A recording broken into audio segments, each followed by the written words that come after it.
आम्ही लडाखला फिरायला गेलो, जसं आज यांनी सांगितलं. जस्ट बघायचं होतं, लक्ष्य पिक्चर आला होता तेव्हा. त्यामुळे ते लडाख फार सुंदर आहे कळलं होतं. जवानांशी तोही तिथपर्यंत अजून एवढा संबंध आला नव्हता. आणि मग जेव्हा तिथे मी गेले, आणि साहजिकच आहे ती I only regret that I have but one life to lead on for my country, हे वाचल्यावर एक पहिला धक्का बसला की माझ्याही मी मी माझं माझं याच्या पुढे काहीतरी वेगळा विचार आहे. एका वाक्याने ज्यांच्या आयुष्यात खूप मोठा बदल झाला त्या अनुराधा प्रभुदेसाई यांनी लक्ष फाउंडेशनच्या माध्यमातून केलेले काम, त्यांना आलेले अनुभव आज राष्ट्रीय स्वयंसेवक संघ अरण्येश्वर शाखेच्या आयोजित कार्यक्रमात त्यांनी सर्वांसमोर प्रस्तुत केले. त्याचा हा भाग आपल्यासाठी.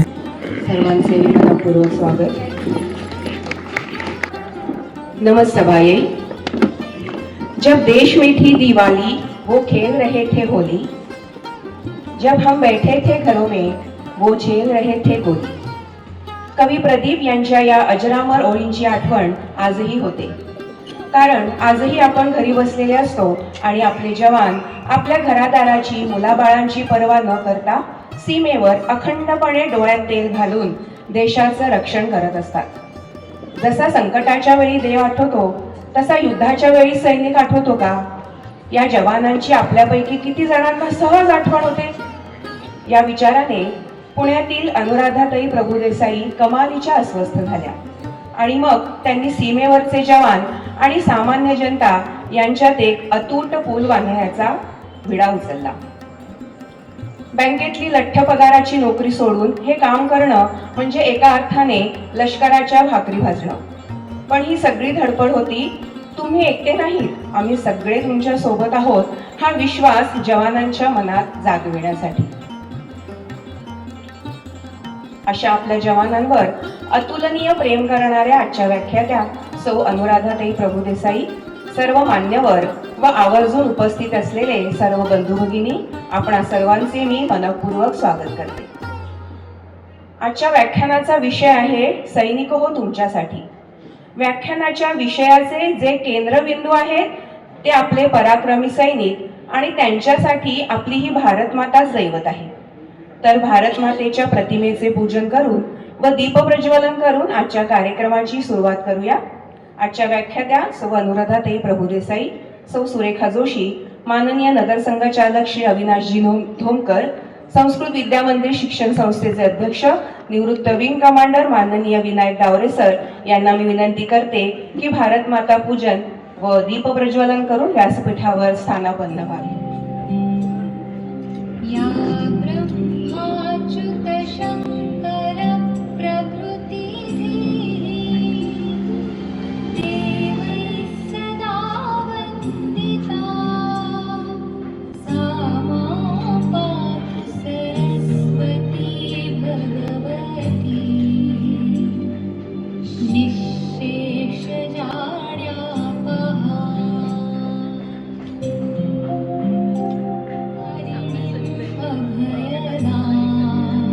मान्यवरांनी कृपया व्यासपीठावर स्थानापन्न व्हावे. उत्तरम यत् समुद्रस्य हिमाद्रैश्च व दक्षिणम वर्षं तत् भारतम नाम भारती तत्र संततिः. सागराच्या उत्तरेला असलेला व हिमालयाच्या दक्षिणेला असलेला प्रदेश म्हणजे भारत व इथे राहणारी प्रत्येक व्यक्ती म्हणजे भारतीय. आणि भारतीयत्वाचा, आपल्या देशावर प्रेम करण्याचा जेव्हा विषय येतो तेव्हा सर्वप्रथम आपल्या डोळ्यासमोर येतात ते आपले पराक्रमी व निडर असे सैनिक. सैनिकांसाठी आपले प्रेम व आदर व्यक्त करण्यासाठी भावी सैनिक असलेले विद्या विकास विद्यालय प्रशालेचे NCCचे विद्यार्थी सैनिकांना मानवंदना देऊन त्यांच्या प्रती आपली कृतज्ञता व्यक्त करतील.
आजच्या या व्याख्यानाला आवर्जून उपस्थित आहेत सियाचीन इथे पोस्टिंग असलेले कॅप्टन शंभूराज शिवराज पाटील यांची आई डॉक्टर सई पाटील. त्यांनी या व्याख्यानाचा विषय कळल्यानंतर स्वतःहून येण्याचं इथे ठरवलेलं आहे. त्यांचा सन्मान करून सर्वच वीरमातांचा सन्मान आपण करणार आहोत. मी अनुराधाताईंना विनंती करते की त्यांनी डॉक्टर सई पाटील यांचा सन्मान करावा.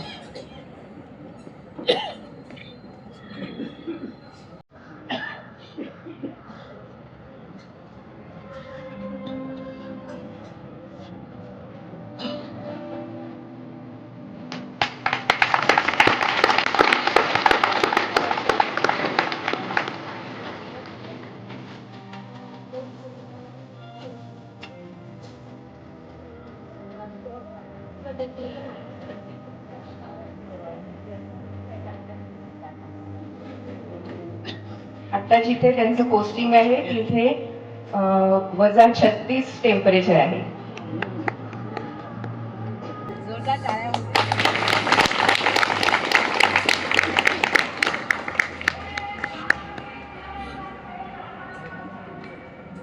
आजच्या व्याख्यानाच्या विषयाला अनुसरून एक गीत आपल्या समोर सादर करीत आहेत सौ आसावरी असेलकर. भारतीय नागरिकाचा घास रोज अडतो ओठी, सैनिक हो तुमच्यासाठी, सैनिक हो तुमच्यासाठी. वाऱ्यावर फिरतो आम्ही, नित्यकर्म अवघे करतो. वावरतो फिरतो आम्ही, नित्यकर्म अवघे करतो. राबतो आपुल्या क्षेत्री, चिमण्यांची पोटे भरतो. परी आठव येता तोचा, परी आठव येता तुमचा. आतडे तुटतसे पोटे, सैनिक हो तुमच्यासाठी, सैनिक हो तुमच्यासाठी. भारतीय नागरिकाचा घास रोज अडतो ओठी, सैनिक हो तुमच्यासाठी, सैनिक हो तुमच्यासाठी. आराम विसरलो आम्ही, आळसामुळी नाथारा. आराम विसरलो आम्ही, आळसामुळी नाथारा. उत्तरेकडून या इकडे, वार्तांसह येतो वारा. ऐकताच का अश्रूंची, ऐकताच का अश्रूंची. डोळ्यात होतसे दाटे, सैनिक हो तुमच्यासाठी, सैनिक हो तुमच्यासाठी. रक्षिता तुम्ही स्वातंत्र्या, प्राणास घेऊनी हाती. रक्षिता तुम्ही स्वातंत्र्या, प्राणास घेऊनी हाती. तुमच्यास्तव माझी लक्ष्मी, तुमच्यास्तव शेती भाती. तुमच्यास्तव मुझी लक्ष्मी, तुमच्यास्तव शेती भाती. एकट्या शिपायासाठी झुरतात अंतरे कोटे, सैनिक हो तुमच्यासाठी, सैनिक हो तुमच्यासाठी भारतीय नागरिकाचा घास रोज अडतो ओठी सैनिक हो तुमच्यासाठी सैनिक हो तुमच्यासाठी.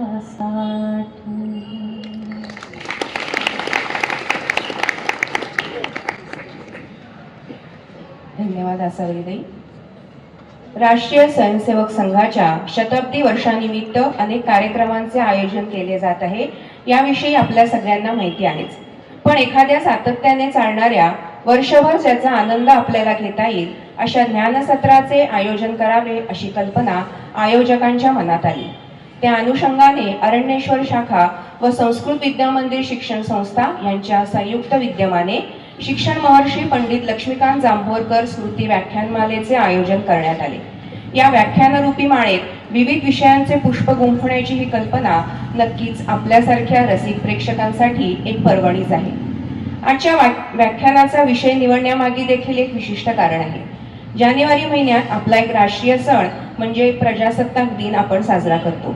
भारताला 15 ऑगस्ट 1947 रोजी स्वातंत्र्य मिळाले, पण 26 जानेवारी 1950 रोजी भारताचे संविधान लागू झाले. या दिवशी राजधानी दिल्लीत भव्य संचलनाद्वारे भारताची सांस्कृतिक, लष्करी व वैज्ञानिक ताकद प्रदर्शित केली जाते. तसेच ए मेरे वतन के लोगो हे सुप्रसिद्ध गीत याच महिन्याच्या 27 तारखेला गानसम्राज्ञी लता मंगेशकर यांनी सर्वप्रथम गायले होते. ते वर्ष होते 1963. असे म्हटले जाते की हे भावनाप्रधान गाणे ऐकून भारताचे तत्कालीन पंतप्रधान पंडित जवाहरलाल नेहरू यांच्या डोळ्यात अश्रू आले होते. या सर्व घटना लक्षात घेऊन या विषयाची निवड आयोजकांकडून करण्यात आली आहे. आजच्या व्याख्यानाचे अजून एक वैशिष्ट्य म्हणजे आजच्या महिला व्याख्यात्या. त्या अनुषंगाने आजच्या कार्यक्रमाचे संपूर्ण नियोजन हे महिलांनी केलेले आहे. सूत्रसंचालन, आभार, परिचय इत्यादी मंचावरील व्यवस्था असो, सूत्रसंचालन, आभार, परिचय इत्यादी मंचावरील व्यवस्था असो किंवा वृत्तपत्राला निवेदन देणे असो, सर्व व्यवस्था महिलांनी केलेल्या आहेत. त्यासाठी सर्व महिला आयोजकांचे मनपूर्वक अभिनंदन.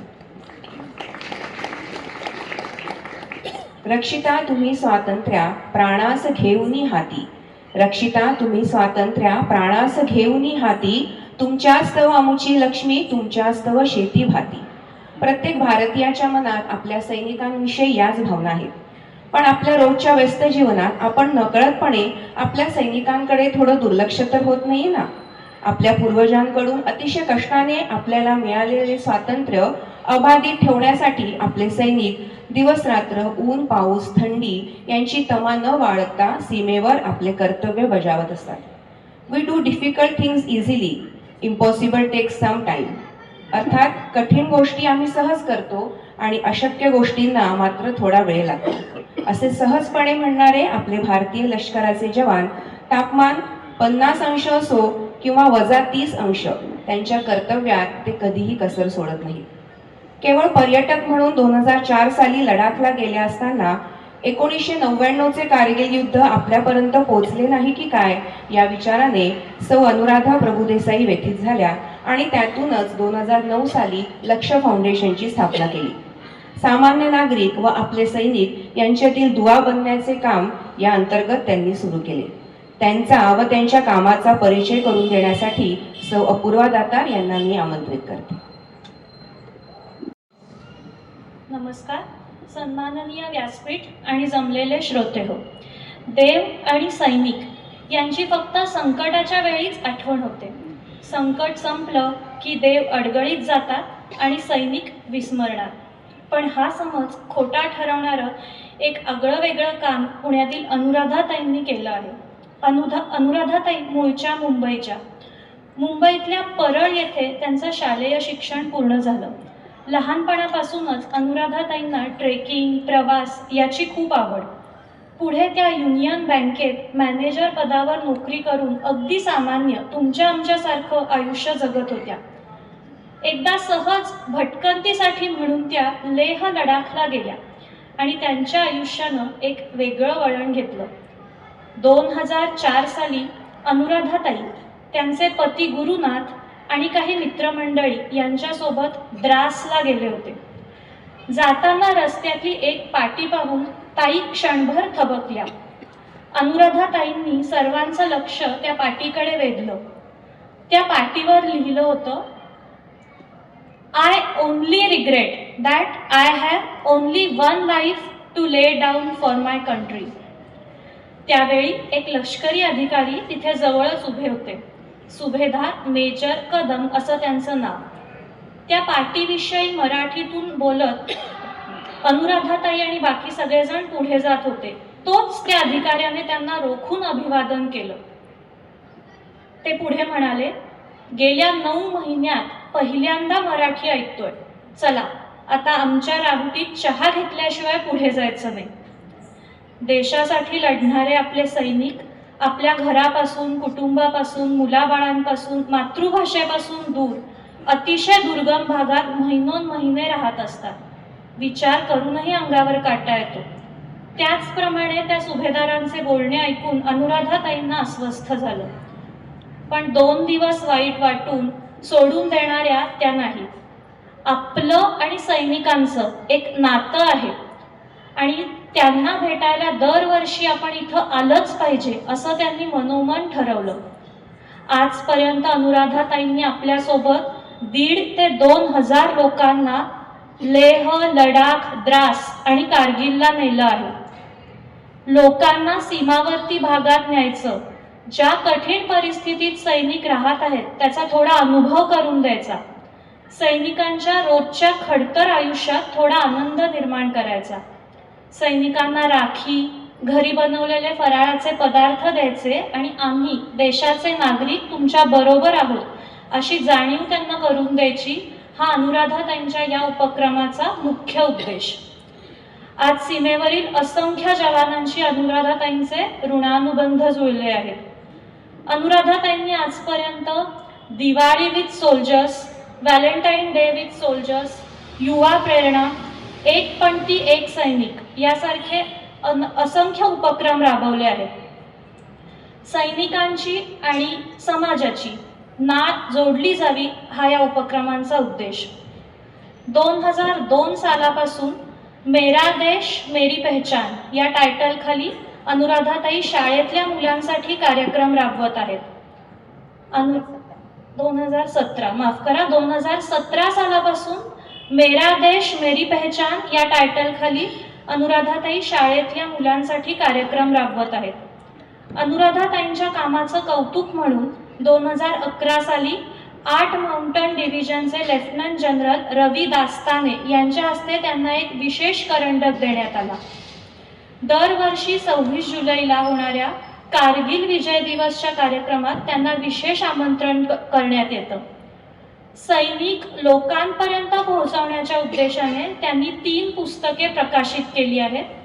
राजहंस प्रकाशन आणि अनुराधा प्रभुदेसाई लिखित तुमच्या उद्यासाठी आपला आज देणारा सैनिक हे पुस्तक 26 जुलैच्या कार्यक्रमात प्रकाशित होणं हा अनुराधाताईंसाठी अतिशय भाग्याचा क्षण आहे असं त्या अभिमानाने सांगतात.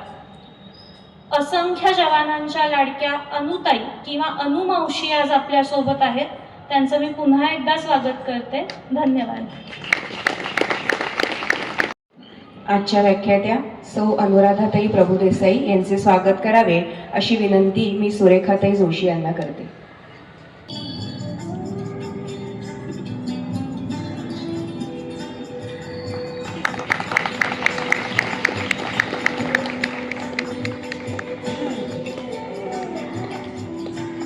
धन्यवाद. आजच्या वक्त्यांचे शब्द, त्यांचे विचार, तो प्रभाव मनात ठेवूनच आपण इथून जावे या विचाराने आभार प्रदर्शन आपण व्याख्यानाच्या आधीच करणार आहोत. त्यासाठी सौ अर्चना भालेराव यांना मी आमंत्रित करते.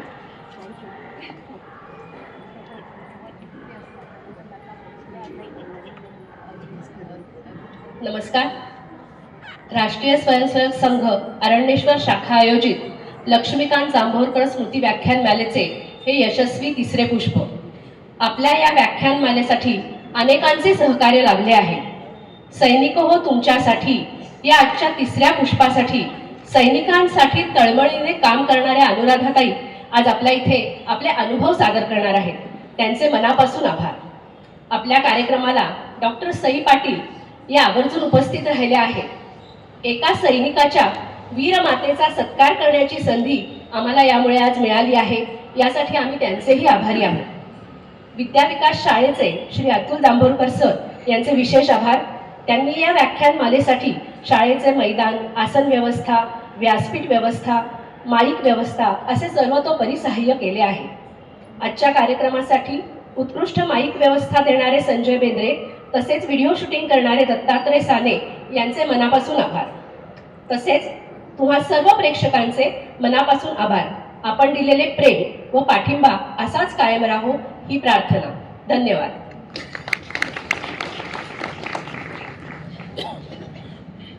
आता आपण सगळे अनुराधाताईंचे विचार ऐकण्यास उत्सुक आहोत. सौ अनुराधाताई यांना मी व्याख्यानाला सुरुवात करावी अशी विनंती करते. जय हिंद. जय जय जय हिंद.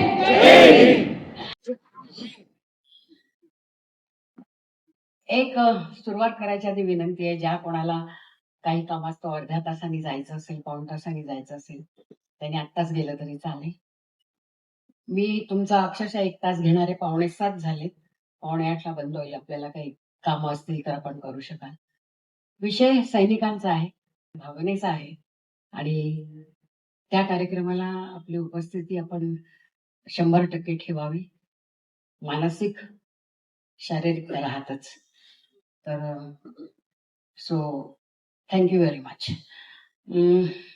असं म्हणतात की अगर अपना कहा तुम आप ही समझो तो क्या समझे, मजाक कहने का तब है जब एक कहे और दूजा समझे. ताई, तुम्ही आता म्हणालात की इथे प्रेक्षक आपले आलेले, त्यांचे आभार तुम्ही मानलेत, पण मला जरा त्यात थोडासा बदल करावासा वाटतो की या व्याख्यानमालेत प्रेक्षक नसतो. या व्याख्यानमालेत एक संवेदनशील, जागरूक नागरिक आणि चांगला श्रोता असतो. आणि मग अशा श्रोत्यासमोर जेव्हा आपल्याला बोलायचं असतं तेव्हा भगवान दादा जेव्हा फोन करतात की अनुराधाताई असं असा व्याख्यानमाला आहे, कारण हल्ली व्याख्यानमाला करणं हेच मुळीच मुश्किल आहे. त्यातून माणसं जमवणं तर त्याहून मुश्किल आहे. पण ह्या व्याख्यानमालेचा मला अंदाज होता की इथे फार संवेदनशील श्रोते असतात आणि म्हणून मी त्यांना म्हटलं, दादा नक्की मी येईन. आणि आज तो श्रोतृवर्ग मला दिसतोय. भगवान दादा, thank you very much for that. आपण चत्वारी वाक्पदानी म्हणतो. 4 वाणीचे प्रकार आहेत: वैखरी, मध्यमा, पश्चंती आणि परा. मला त्यातली पश्चंती ही वाणी फार आवडते, जी हृदयातून सुरू होते आणि हृदयापर्यंत पोचते. त्याला असं म्हणावं तर भावना मी व्यक्त करत असते आणि मैं एहसास जताती हूँ, आप वो महसूस करिएगा. गुलजार साहब म्हणतात की गलती शायद मेरे लिखने में है, मैं एहसास लिखता हूँ, लोग अल्फाज पढ़ते हैं. आप अल्फाज मत, उसकी तरफ ध्यान मत देना. जे या हृदयातून त्या हृदयात जाईल, शब्दविण संवादू म्हणू आपण त्याला, अशी माझी अपेक्षा आहे. कारण मी व्याख्याती नाही, मी व्याख्यान देत नाही. मी मला जे काही दिसलं, आपण असे ठावे ते दुसऱ्याशी सांगावे. शहाणे सगळे आपण आहातच, त्यामुळे मी काही शहाणे करून सोडावे म्हणून त्याचा भाग घेत नाही. पण मला आवडतं, मला जे कळलं ते लोकांपर्यंत समजवायला आणि सांगायला. तर त्या दृष्टीने साधारण 22 वर्षापूर्वी एक दिवस असा येतो, सारा मोहरा फिरून जातो, असं काहीसं माझ्या आयुष्यात झालं. 2004 साल हे आयुष्यातला तो टर्निंग पॉइंट ठरला. आयुष्य माझं मुंबईत, मी बँकेमध्ये काम करते, यजमान बँकेमध्ये. मुलगी शिकत होती. मी माझा संसार, माझं घर, माझे अधिकार, मला हवं ते करणं, माझा स्वतःचा संसार निगुथनी करायचा आणि आपलं जी आहे ती विहीर, त्यातनं दिसणारं आकाश, तेवढं मोठं आकाश आणि बस चंगे हाल है. ग्रीन हिरवळीवरनं जायचं. खडतर वाटा मी कधी बघितल्या नाही, त्या वाटांकडे मी गेलेही नव्हते. पण 2004 साली असं झालं की आम्ही लडाखला फिरायला गेलो, जसं आज यांनी सांगितलं, जस्ट बघायचं होतं, लक्ष्य पिक्चर आला होता तेव्हा. त्यामुळे ते लडाख फार सुंदर आहे कळलं होतं. जवानांशी तोही तिथपर्यंत अजून एवढा संबंध आला नव्हता.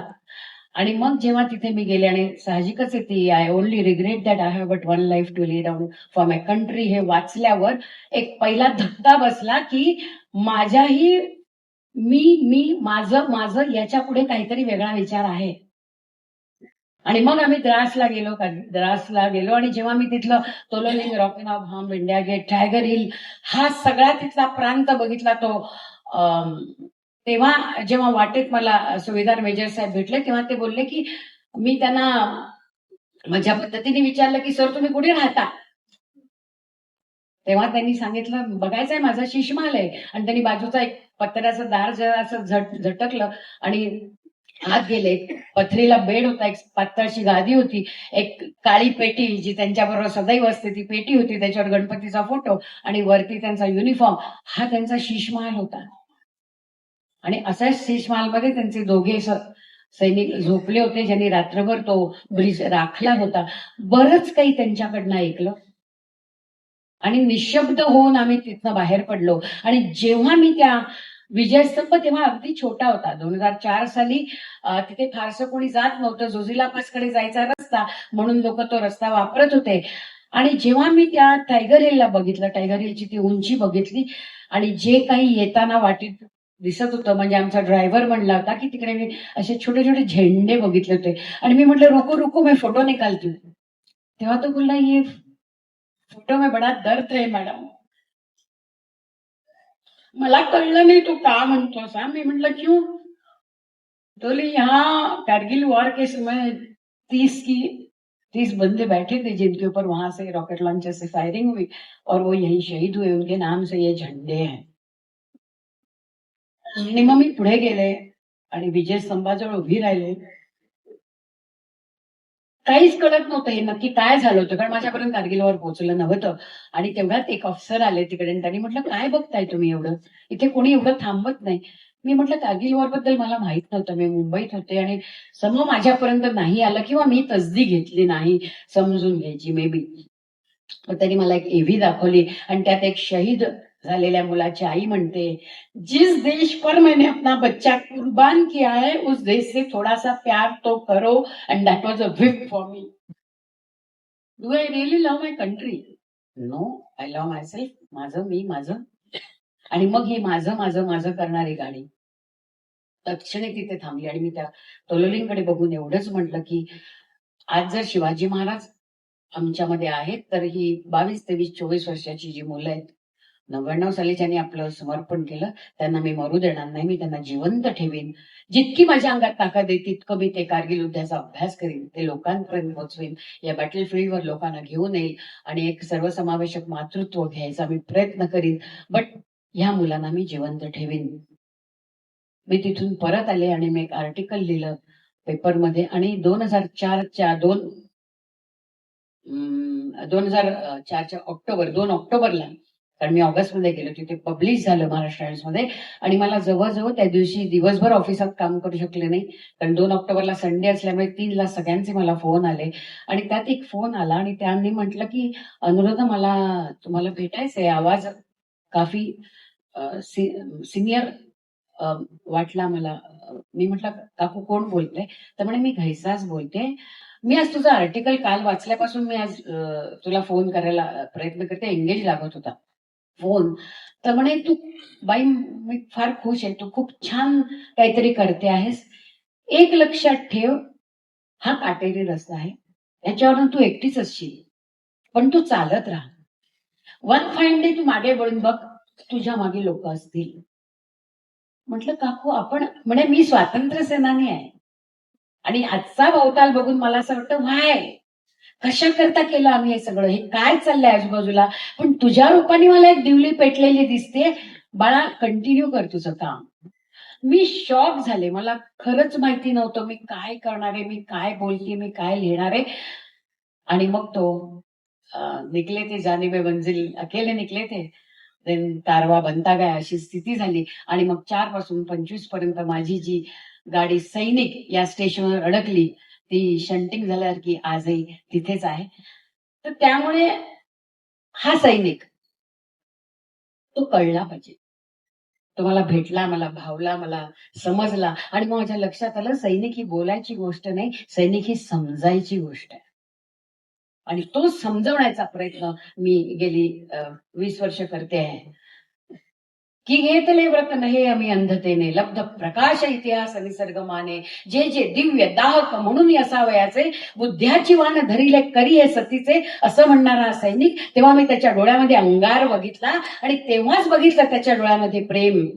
प्रेम त्याच्या जुनूनवर, जज्बातवर, त्याच्या पलटणच्या इज्जतीवर, त्याच्या टोपीवर, त्याच्या कामावर, या भारत भूवर आणि तुम्हा आम्हा भारतवासियांवर. प्रश्न हा आहे, आम्ही त्यांच्या त्यागाला लायक. आपण मगाशी गाणं छान ऐकलं भारतीय नागरिकांचा, शब्द फार सुंदर आहेत. किती जणांचा घास अडकतो आणि किती जणांना त्याच्याबद्दल वाटतं, हा एक खूप मोठा क्वेश्चन मार्क आहे. कारण मी त्या प्रांतात जेव्हा 2000 लोकांना नेलं तेव्हा टू माय सरप्राईज मला काही काही वेळेला असे अनुभव आले की जिथून आम्ही निशब्द होऊन त्या प्रांतात निघताना आता कुठल्या हॉटेलमध्ये आपण जाणार आणि तिकडे नॉनव्हेज असणार आहे का, असे प्रश्न आले आणि मला आपल्या समाजाची भीती वाटायला लागली.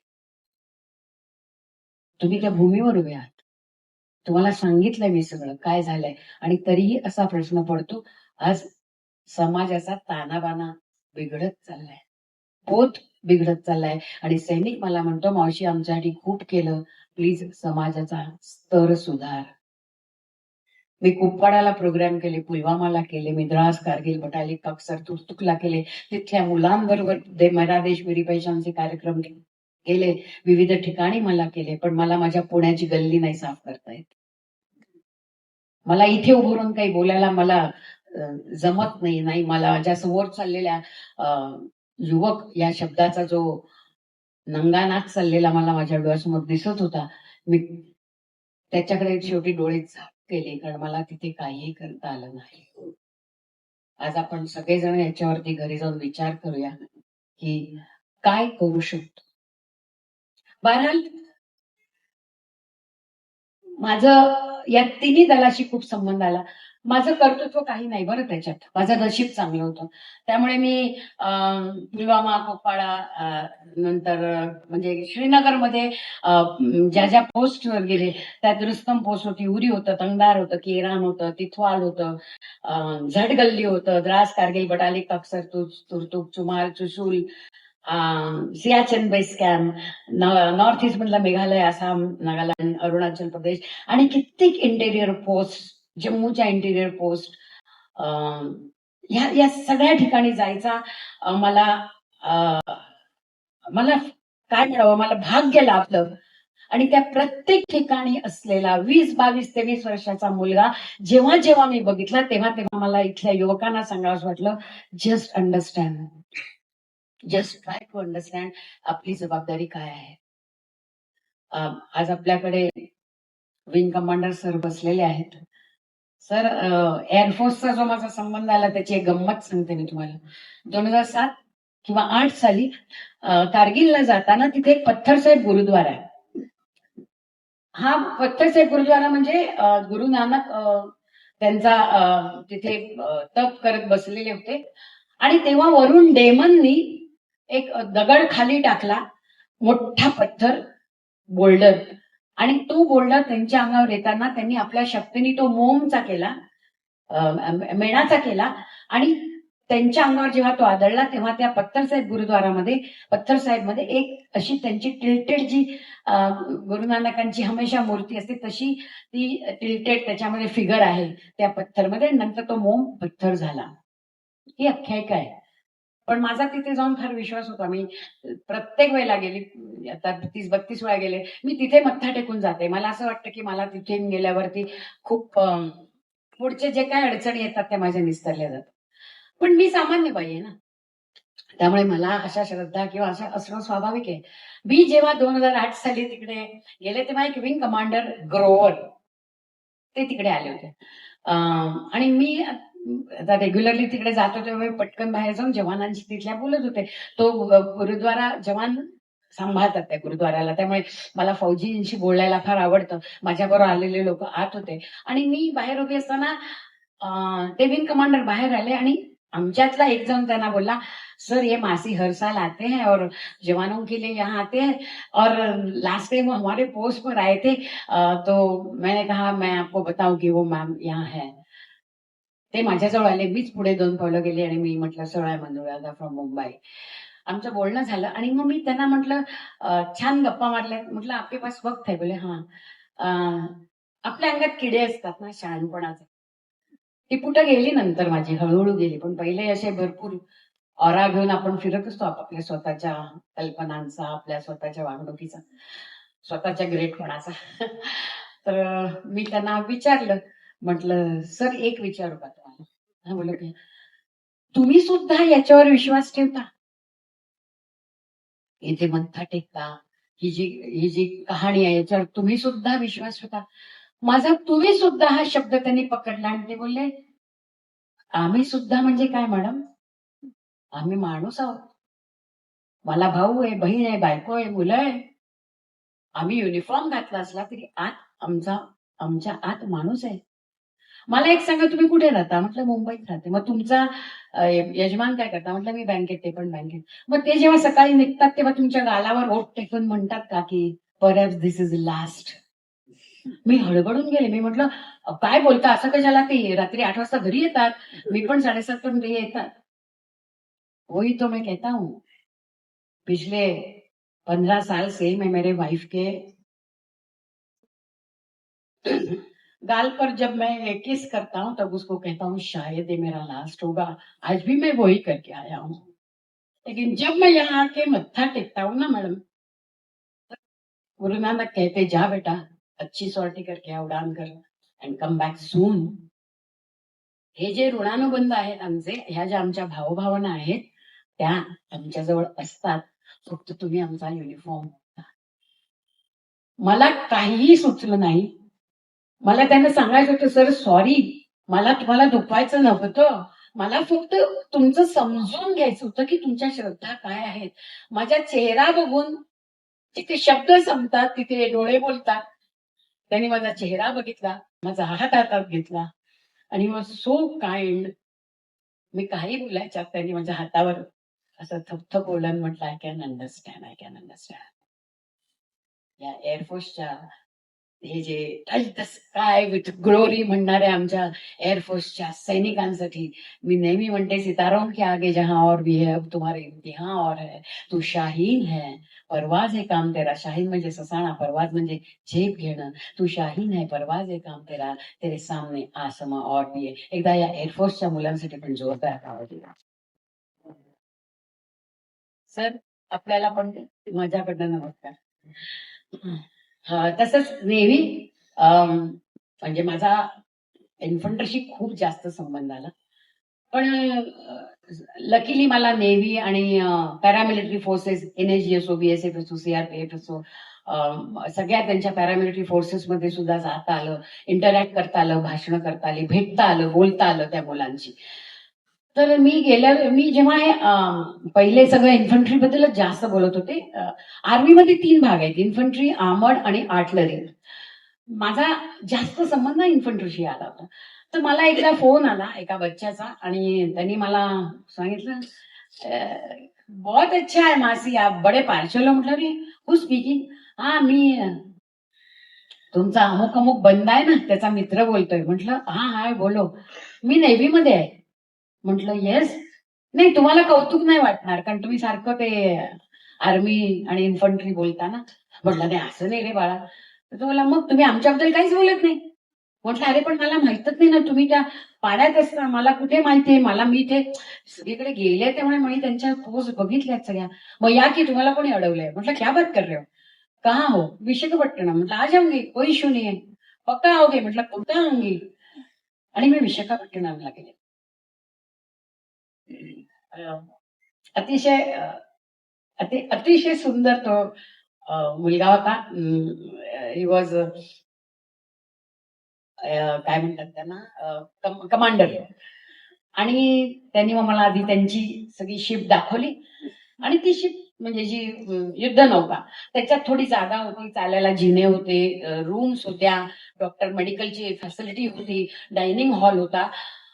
पुढे त्यांचे ते विमानांची जी धावपट्टी असे, तसं ते हँगर होते, तिथे विमानं पण उभी होती. लिटल स्पेस होती त्यांच्याच्यात.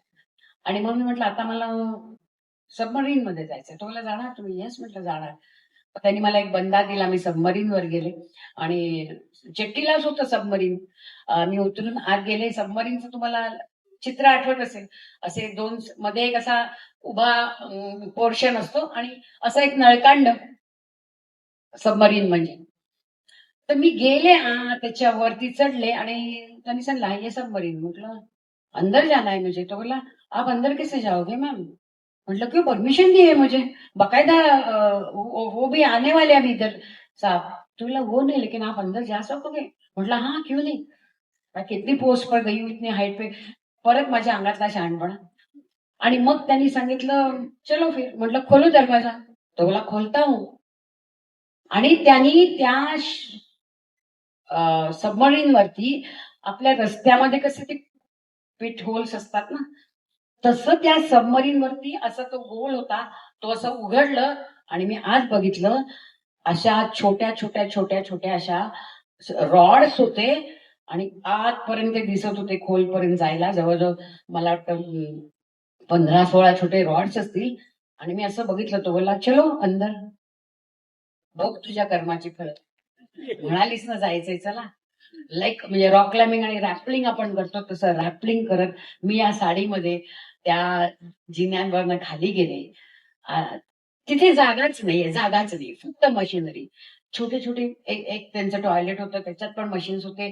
छोटस त्यांचे बंक बेड्स होते, ते सुद्धा नंबरनी कमी होते. आणि जरा एक खाली वाकून उजवीकडे गेले, तो शिप संपला की काही नव्हतं वरती, डेक वरती थोडस काहीतरी होतं. इथे गेलं, हे संपलं, काहीच नव्हतं पुढे. आणि तिथे 10-12 मुलं मस्त छान काम करत होती. मला प्रत्येकाने हसून माझ्याशी बोललं. तर मी म्हंटल अरे तुम्ही 10-12 जण आता उद्या याच्यातनं जाणार का? तर तो बोलला काल आम्ही 42 आलो याच्यातनं आणि उद्या आम्ही जवळजवळ 48 जण आहेत ना. तो म्हटलं याच्यात ना. हो हो आम्ही जाऊ. किती दिवसांसाठी? तो बोला सोचते 36 डेज, कभी कभी 63 भी हो जाते. म्हटलं तुम्ही हे हे हे कसं करता? हे माझ्यासाठी हे अतर्क्य होतं. तुम्ही एकदा पाण्याखाली गेल्यावर तुम्हाला व्हॉट्सअप नाही, गर्लफ्रेंड नाही, तुम्हाला घरच्यांशी कॉन्टॅक्ट नाही, तुम्ही किती दिवस जाणार माहिती नाही, तुम्ही तिथे त्या मशीन मध्येच असणार. वादळ असो वारा असो, तुम्हाला त्यातनं जाऊन कामं करायचे. म्हटलं हे सगळं तुम्ही कसं करता? तर तो बोला हम काम ही नहीं करते हैं, हम एन्जॉय करते हैं. मॅटरच संपली ना. माझ्या बँकेत काम करायलाच कोणी तयार नाही, कारण ते काम होतं. आणि ही मुलं म्हणतात हे काम म्हणजे काम नाही, मी एन्जॉय करतोय. आयुष्यात काय काय मला नवीन शिकायला मिळत होतं छोट्या मुलांकडनं. आणि मग त्यांनी मला एवढं सांगितलं की मी म्हटलं बाकी सब कैसे करते हो आप?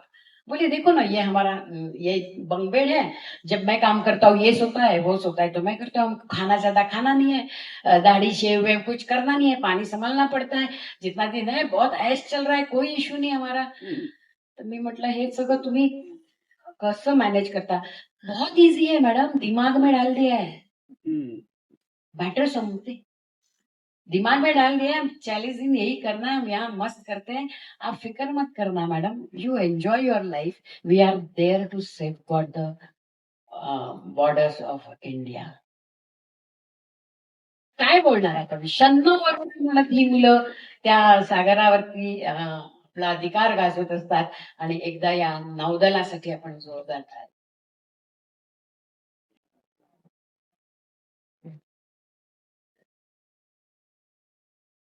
या विजयस्तंभाजवळ जेव्हा मी उभी राहिली होते ना, तेव्हा मला एक 71 सालचं गाणं आठवलं होतं. झुंजता रणभुवरी तू अमर होसी रे सुता, भाग्य माझे थोर म्हणून जाहलो तव मी पिता. पोचशी तू दिव्य लोकी सूर्यमंडल भेदुनी, चंद्र तारे धन्य तुझला आरती ओवाळणी, गौरवाचा ग्रंथ लाभे जीवनी तव भारता, भाग्य माझे थोर म्हणून जाहलो तव मी पिता. आणि हा पिता नंतर म्हणतो की तू पुन्हा दिसणार नाहीस, दुःख केवळ हे मनी. वाहते अभिमान सरिता मात्र त्या दुःखातून आजवरी आशिष दिधले वंदना घेई आता भाग्य माझे थोर मुनी झालो तर मी पिता. आपल्या 20-22 वर्षाच्या मुलांना वंदना देणं हे किती कठीण आहे हे मला 2004 साली कळलं. 71 साली कळलं नव्हतं, तेव्हा मी शाळेत होते. पण 4 साली कळलं, कारण तेव्हा माझी 20 वर्षाची मुलगी होती.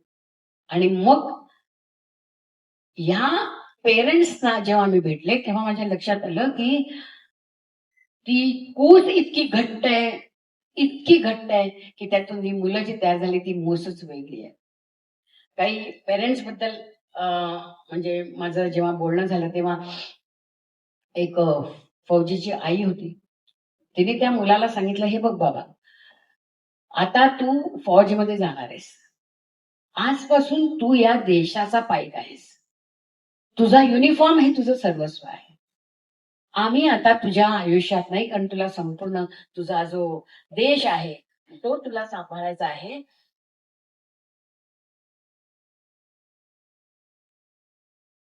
आणि फौजीच्या ज्या असतात ना, त्यांची जी ताकद आहे ना, ती ताकद मी तेव्हा बघितली की ते सांगणारी मुलगी तिने नंतर हेच सांगितलं त्या मुलाला की माझं आयुष्य आता मी जगणार, आमच्या आयुष्यात काही झालं तरी तू तिथे कॉन्सन्ट्रेट कर, ते जे तुझं काम आहे त्याच्यामध्ये तू कधीही द्विधा मनस्थिती होऊ देऊ नको, तू तुझं काम नेटाने कर. आज मला कुठल्याही परिस्थितीत तुझ्यावरती तू देशाच्या संरक्षणाचा जो वसा घेतलाय त्याच्यात काही कारणाने मागे आलेला चालणार नाही.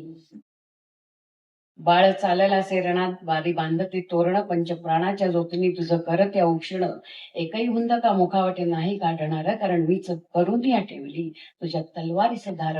असं म्हणणारी एक आई आपल्याकडे पण आहे. ह्या आईला पण जोरदार टाळ.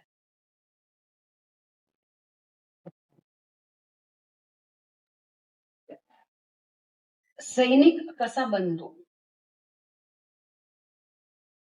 मला नेहमी त्याचं आश्चर्य वाटतं की त्याला तो बनण्याच्या मागे त्याच्या आईचा, त्याच्या पेरेंट्सचा आणि त्याच्या पत्नीचा एक खूप मोठा भाग असतो. तर सतीश म्हणजे एक गोष्ट सांगते की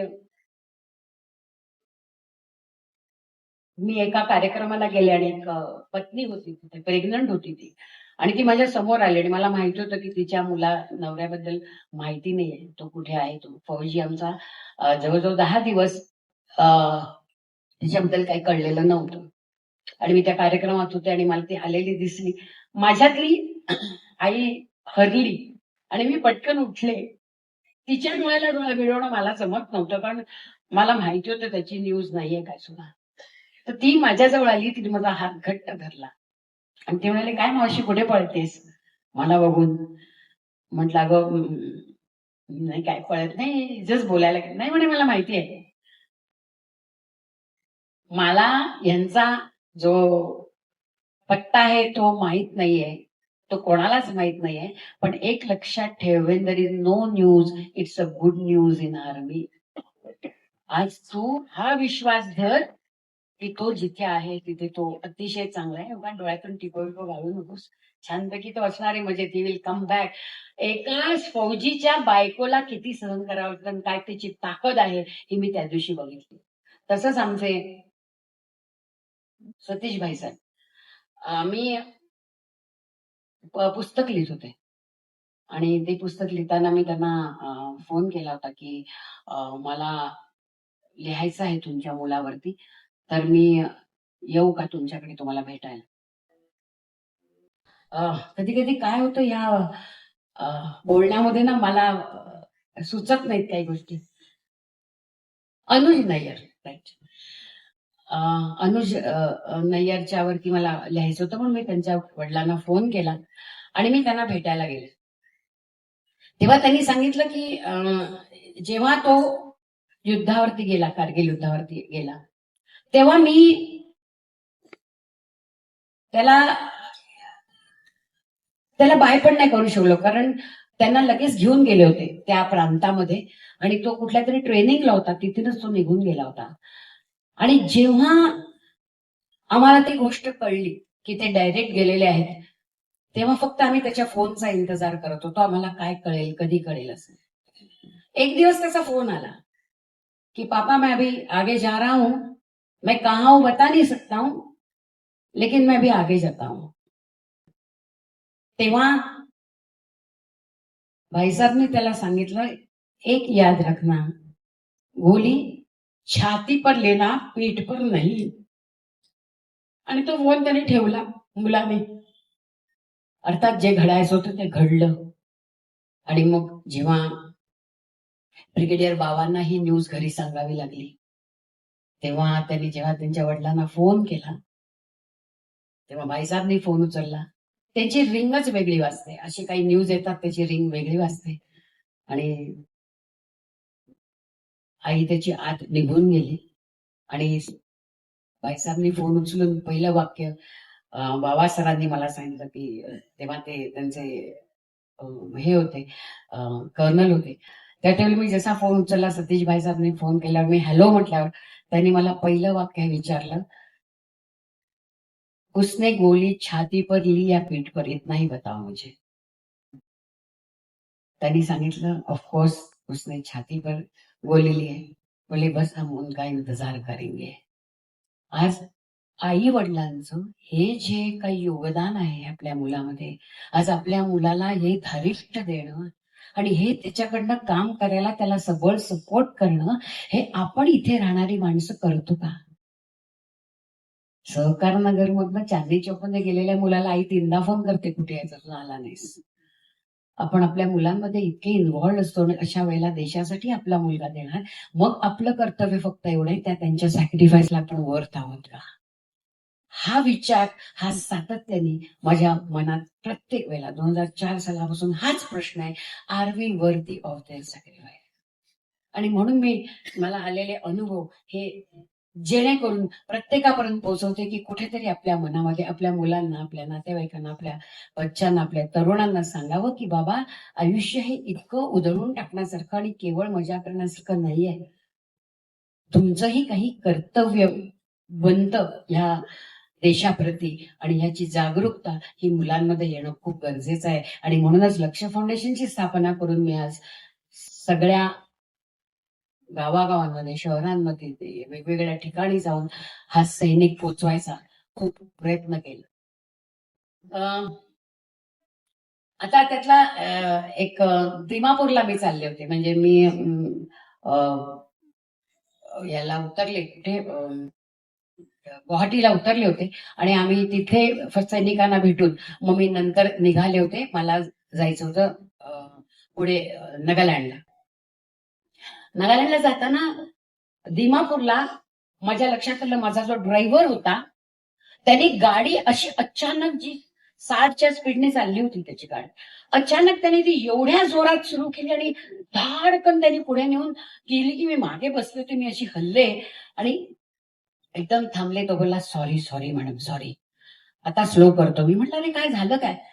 तर तो बोला, आपने देखा नहीं वहां बंदे झगड़ा कर रहे थे 2. हाँ म्हटलं, मैंने देखा कोई लोग झगड़ रहे थे. नहीं, उनके पीठ पर देखा, गावठी बंदूक होती एकाच्या पाठीवर. म्हटलं हाँ देखी. नहीं, वो आपस में तो झगड़ा करेंगे, लेकिन जब फौजी देखते हैं ना, तब वो इमीडिएट उनका बंदूक का निशाना हम पर आता है और वो समझ जाते कि ये इसमें बैठा है, फौजी बैठा है.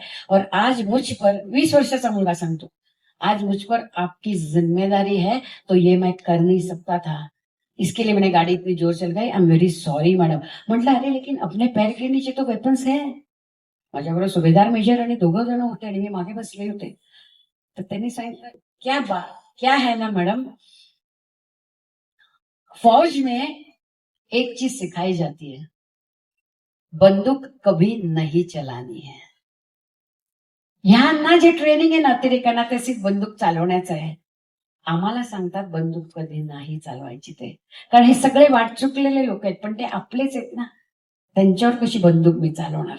माझी जबाबदारी तुम्हाला सेफ घेऊन जायचं तिकडे होतं. आणि म्हणून आम्ही या सगळ्यांना माफ करतो आणि आम्ही आमचा मार्ग, आम्हाला कित्येक ठिकाणी पत्थर बसतात, आम्हाला कित्येक ठिकाणी काश्मीरमध्ये आम्ही उभे असताना आमच्यावरती थुंकतात लोक, आमच्यावर काही करतात, पण आम्ही इतना ही कहना की वो अनजान लोग हैं, समझती नहीं है। भगवान उनका भला करे, हमें अपना कर्तव्य निभाना है। हमने उनकी सिक्युरिटी की जिम्मेदारी के लिए ये वर्दी पहनी है। 22 वर्षाच्या मुलाच्या तोंडून हा असं ऐकणं, ज्याच्या हातात ताकद आहे, उठला तर तो 100 माणसांना तिथल्या तिथे लोळवू शकतो, असा मुलगा जेव्हा आपले हात धरले राहून वाटतं, तेव्हा इथे चाललेल्या गुंडगिरीचा संताप संताप होतो. इतकं सुसंस्कृतपणे तो मुलगा बोलत होता माझ्याशी. आणि मग ही गोष्ट मला नेहमी माझ्या लक्षात राहिली की ये बंदे जो है ना वो अलग ही मिट्टी के हैं. त्यांना जे ट्रेनिंग मिळालंय ते इतकं वेगळं मिळालंय की त्याला लायक बनायचा आपण जर प्रयत्न केला तर मला वाटतं ते खूप फलदायी होईल.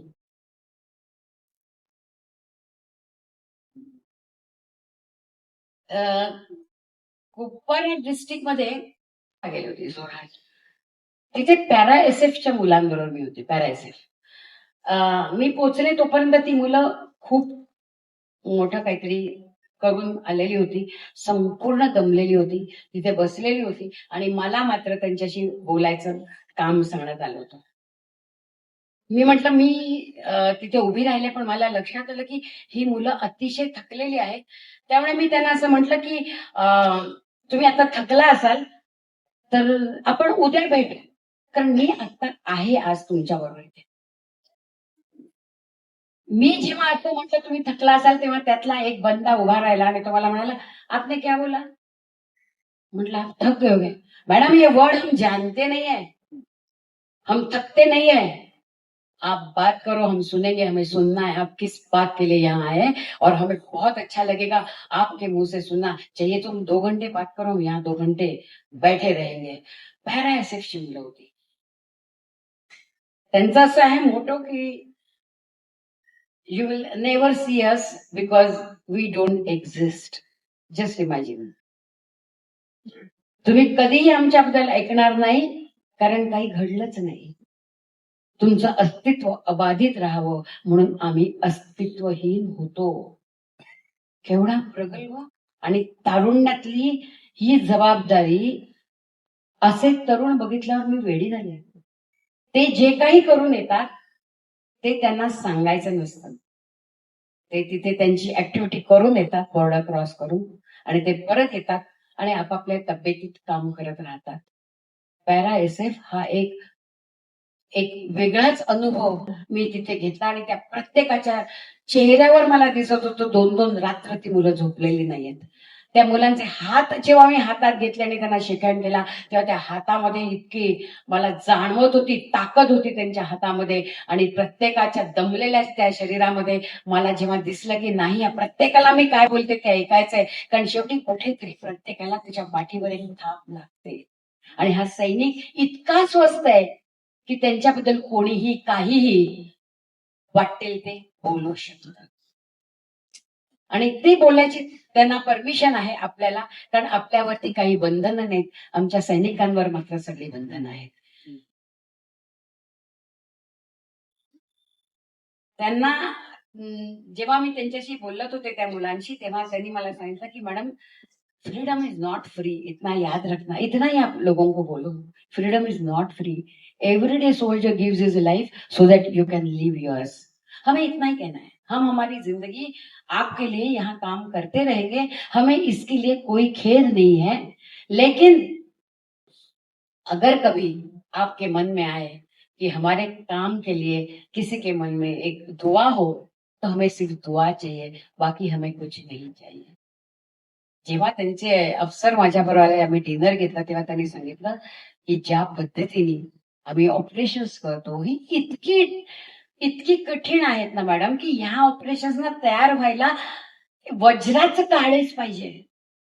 आम्ही जिथे जातो तिथून येणं अशक्य असतं, पण ही मुलं ते करायला सुद्धा तयार असतात आणि ही त्यांची ताकद आपल्या समाजाने वाढवणं गरज आहे. जर तुमचा पाठिंबा असेल ना समाजाचा तर ही मुलं काही करू शकतील. अर्थात ते फारसं त्याच्यात मागे पडत नाहीत पाठिंब्याच्या, पण मला तुमची एक रिक्वेस्ट आहे मॅडम की प्लीज जाल तेव्हा हे सांगा की we need your support. Please support us, म्हणजे आम्ही तुमच्यासाठी अजूनही खूप काही करू शकतो.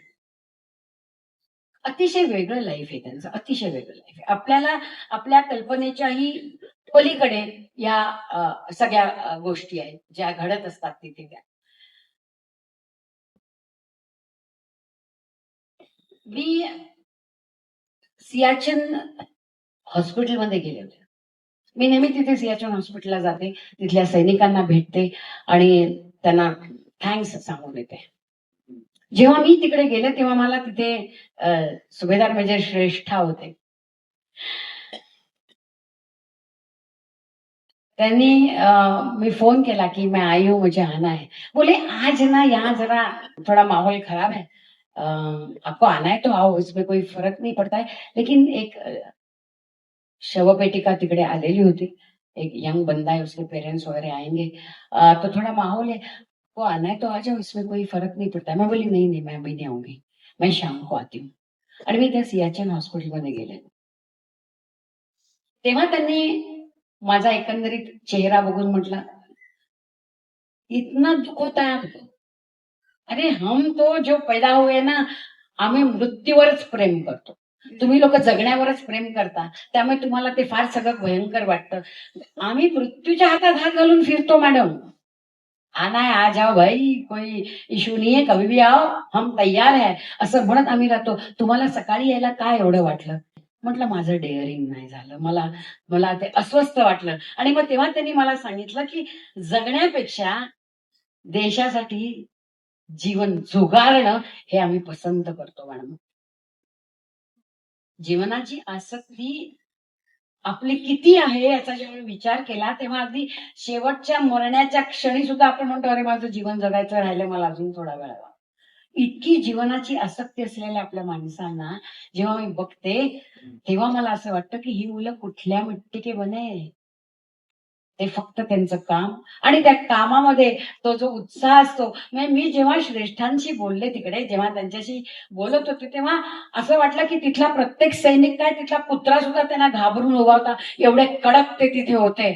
आणि त्यांच्या गप्पा सगळ्या झाल्या. आणि मग मी त्यांना म्हटलं मैं जाऊ अभि सियाचीन हॉस्पिटलमध्ये. मी सगळ्यांना भेटायला जात असताना तिकडे मला आवडतं प्रत्येकाशी हात मिळवून यायला आणि थँक्स सांगायला. तेव्हा ते बोलले जाओ जाओ आप अंदर जाओ, वही आप करोगे, हम हमारा काम करते हैं, मैं फिक्र को धुए में उडाता चल गया. आणि ते आपल्या मार्गाने निघून गेले. 2 वर्ष मला ते तिकडे भेटले आणि ते इतके कडक होते. मला तेव्हा असं वाटलं अरे यार आपण जिंदगीवर किती प्रेम करतो, मौत वर्ड से भी हम कितना बौखला जाते. अरे बापरे मौत आली तर कसं होणार. आणि ही मुलं तर म्हणतात हातात हात घालून आम्ही निघालोय, आम्ही घाबरत नाही त्यांना. ह्या योद्ध्यांसाठी आणि ह्या 18, 20, 22 वर्षाच्या तरुणांसाठी पण एकदा जोरदार टाळ्या दिल्या.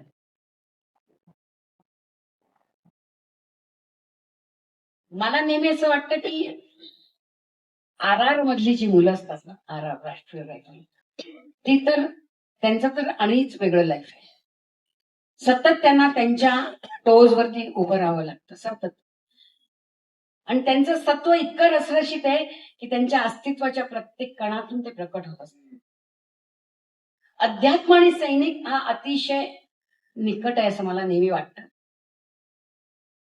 अँटी टेररिस्ट ऍक्टिव्हिटीज म्हणजे त्यांचं रोजचं युद्ध आहे. मातीच्या प्रत्येक कणात एक सूर्य असतो, तो त्या कणातला प्रत्येक सूर्य मी त्या RRच्या मुलांच्या डोळ्यामध्ये बघितला, त्यांच्या वागण्यामध्ये बघितला, त्यांच्या प्रत्येक शब्दामध्ये मी तो बघितला. आणि इतकं देशावरती प्रेम करून आपलं जीवन झुगारून देणाऱ्या मुलांना हॅट्स ऑफ करताना प्रत्येक क्षणी माझ्या मनात आलं मी काय करते आहे, am I worthy of their sacrifice. हा प्रत्येक ठिकाणी माझ्या मनात आलेला जो विचार होता तो सातत्याने तितकाच बळकट होत गेला जितकी वर्ष मी त्यांच्यामध्ये पुढे पुढे त्यांच्याशी बोलत राहिले आणि त्यांना भेटत राहिले. दुर्दम्य आशावाद, असामान्य कर्तृत्व, प्रखर राष्ट्रनिष्ठा आणि अदम्य साहस या जोरावर आमची ही RRची मुलं काहीही करू शकतात. आज तुम्ही आणि मी इथे बसलेलो आहोत इतक्या शांतपणे, याच्या मागे सुद्धा कोणीतरी तिथे उभा आहे याचं भान आपण निश्चित ठेवायला हवं. आता सियाचीन बेस कॅम्प जो आहे, माझ्या नशिबाने मला त्या सियाचीन बेस कॅम्प पर्यंत जाता आलं. जाणंच कठीण होतं, पोचणंच कठीण होतं तिथे. आणि त्याच्या पुढे वरती ही मुलं सियाचीन बेस कॅम्प वरती ट्रेनिंग घेतात आणि मग 15,000 फूट, 18,000 फूट, 19,000 फूट, 20,000 फूट अशी ती तिकडे जात राहतात. ह्या माझा एक बंदा तिथे होता. त्यांनी मला एक छान पत्र तिथनं पाठवलं होतं. त्यांनी लिहिलं होतं की आमचं ट्रेनिंग खूप अवघड आहे मावशी आणि कष्टाचं पण आहे. हात पाय सगळे स्नायू खांदे अत्यंतिक दुखत आहेत. ट्रेनिंग मध्ये 3 ऑफिसर आम्ही एकाच टेंट मध्ये राहतोय. इथे टेलिफोन नाही, इथे जेवण नाही, इथे पाणी नाही. ट्रेनिंग कशासाठी? तर सियाचीन पोस्ट पर्यंत चढून जाता यावं यासाठी. तिथला बर्फ, तिथली उंची, तिथलं मायनस टेम्परेचर याची सवय व्हावी म्हणून आधी आम्ही ट्रेनिंग घेणार आणि मग नंतर आम्ही तिकडे वर जाणार. एक सैनिक म्हणून आमचं काम आहे ना मावशी, देशाचं संरक्षण. मग ते सगळ्यात अवघड ठिकाणी असलं तरी सियाचीन सैनिक म्हणून घेण्यात मला खूप अभिमान आहे. पण त्यासाठी खूप सॅक्रिफायसेस आणि कष्ट आहेत. हे किती जणांना माहितीये? कोणासाठी करतो आम्ही हे सगळं? फक्त देशासाठी आणि स्वतःसाठी. देशवासियांवरच्या अविश्वासात हा एक थोडासा ब्रॅकेटमध्ये मला तो वाटला जेव्हा तो म्हणाला हे आम्ही कोणासाठी करतो तर स्वतःसाठी करतो. It is only self motivation. इथे अनंत संकटांना तोंड द्यावं लागतंय आणि त्यातून मार्ग काढायला लागणार आहे. माझ्या सैनिकांना सुद्धा त्याची जबाबदारी माझ्यावर आहे. माझ्या सैनिकांनाही खूप काही करावं लागणार आहे. अशी संकट झेलून घेण्यासाठी आमची छाती आणि शरीर पहाडासारखं बनलेलं आहे. आणि आईच्या गर्भात उमगली झुंजाराची रीत, तलवारीशी लगीन लागलं जडली वेळी वेडी प्रीत, लाख संकट झेलून घेतील अशी पहाडी छाती, शूर आम्ही सरदार आम्हाला काय कोणाची भीती. सियाचीन ग्लेशियरवरनं हे पत्र येणं, जिथे उद्याचा क्षण तुमचा आहे की नाही तुम्हाला माहिती नाही अशा पोस्टवरनं असं म्हणणं. आमचा सियाचीन ग्लेशियरवरती ज्याने जो होता त्या बंद्याने मला सांगितलं होतं की आम्ही जेव्हा तिथे 18,000, 22,000, 23,000 फूट वर जातो तेव्हा काय होईल, कुठे अवेलॉन्च होईल माहिती नाही. फक्त दिसत असतं वरती चढत जायचं आणि त्या पोस्ट आपल्या ताब्यामध्ये घ्यायच्या. एकदा अवेलॉन्च होऊन 14,000 फुटावरती अवेलॉन्च झालं आणि 4 सैनिक गाडले गेले आणि आमच्या मेजरला फोन गेला की वरतून खाली या, इथे अवेलॉन्च झालेलं आहे, सगळेजण गेलेले, कुठे आहेत ते कळत नाहीये, कम डाऊन. मेजर त्याच्या 4 लोकांना घेऊन जो 22,000 फुटांवर होता तो धड खाली आला आणि त्याला दिसलं फक्त चादर आहे, बर्फाची चादर. इथे कुठे शोधणार? स्निफ डॉग असतात तसे डॉग्स त्यांनी आणले आणि त्याला 4 ठिकाणी अंदाज आला इथे काहीतरी झालेलं आहे. आणि तो बोलला आम्ही सगळ्यांनी ते 2 दिवस शोध घेतला आणि आमच्या 4ही बॉडीज आम्ही रिकव्हर केल्या. उशीचा फोल्ड व्हावा तशा त्यांच्या बॉडीज त्या बर्फाखाली फोल्ड झालेल्या होत्या. पण माझं कर्तव्य मला सांगत होतं यांना त्यांच्या घरी सेफली पोहोचव. मग मी कनेक्ट केले फोनवरनं जसं करता येईल तसं. आणि जेव्हा मी हे कनेक्ट करत होतो तेव्हा मला सांगण्यात आलं हवा खूप खराब आहे, आम्ही जेव्हा घेऊन येऊ वरती हेलिकॉप्टर तेव्हा त्याचा एकच शू लँड होईल आणि 4 सेकंड्स मध्ये तुम्हाला जे काय करायचं ते करा. आम्ही जास्त वेळ थांबू शकणार नाही, वातावरण खूप खराब आहे. मेजर गौरव गोडबोले त्याने हे चॅलेंज घेतलं. तो बोला मावशी मी तिथे प्रॅक्टिस केली बाकायदा, हे बॉडीज आम्ही कशा घेऊ. मला एकच होतं यांच्या घरी या पोचल्या पाहिजेत, एकच माझं तत्व होतं. आम्ही त्या तिथे श्वास लागतोय, अंगामध्ये ताकद नाहीये. आम्ही इतकी प्रॅक्टिस 2 दिवस शोधून थकलो होतो पण आम्ही ती केली प्रॅक्टिस कारण आमचे बडी आम्हाला आमच्या घरी पोचवायचे होते. आज हे तुला होतंय ते उद्या माझंही होणार आहे ही जाणीव असते. आणि तेवढ्यात ते त्यांना कळलं हेलिकॉप्टर आला, त्याचा शूल लँड झाला आणि गौरव बोलतो आम्ही 1, 2, 3, 4 4 सेकंड मध्ये 4 बॉडीज धडाधड त्यांच्या त्या याच्यामध्ये टाकल्या आणि 5व्या सेकंदाला तो उडाला. त्यांनी सल्यूट केला आम्हाला आणि आम्ही कोलमडलो नाही. 2 दिवस आम्ही ज्याची वाट बघत होतो ते आम्ही केलं आणि आम्हाला आनंद झाला की आज आम्ही त्यांची पार्थिव त्यांच्या घरी नेलेली आहेत.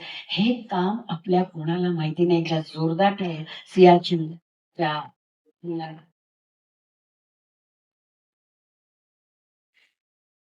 अं, 7:30 होत आलेले आहेत. गोष्टी तर भरपूर साऱ्या आहेत. थोडस मला वेळ आहे ना तुम्हाला ऐकायला? अजून 10 मिनिटं आहे वेळ? नाही, आपल्याला तयारी आहे ना ऐकायची. हं. तर एकच सांगते की सैनिकी परंपरा आहे. शहीद भगतसिंग म्हणतात की लिख रहा हूं अंजाम जिसका कल आगाज आएगा. आगाज म्हणजे इनकलाब.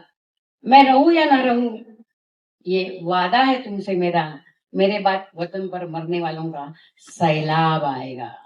और वो सैलाब आया. प्रत्येक युद्धात सैलाब आला. जी जी युद्ध आपली लढली गेली त्या प्रत्येक युद्धात हा एक सैलाब तिकडे आला. आणि मरणे वालों का सैलाब 99च्या कारगिल युद्धामध्ये 86 ची मुलं होती. 86च्या मुलांना अतिशय पहिल्यांदा पाठवण्यात आले होते टायगर हिलवर. आणि अतिशय खडतर टायगर हिल, उभा सुळा, शत्रू कुठे बसलेला आहे माहिती नाहीये. आणि त्यांना सांगण्यात आलं होतं की जाओ जाके वो कॅप्चर करके आओ जो पोस्ट दिए उनको.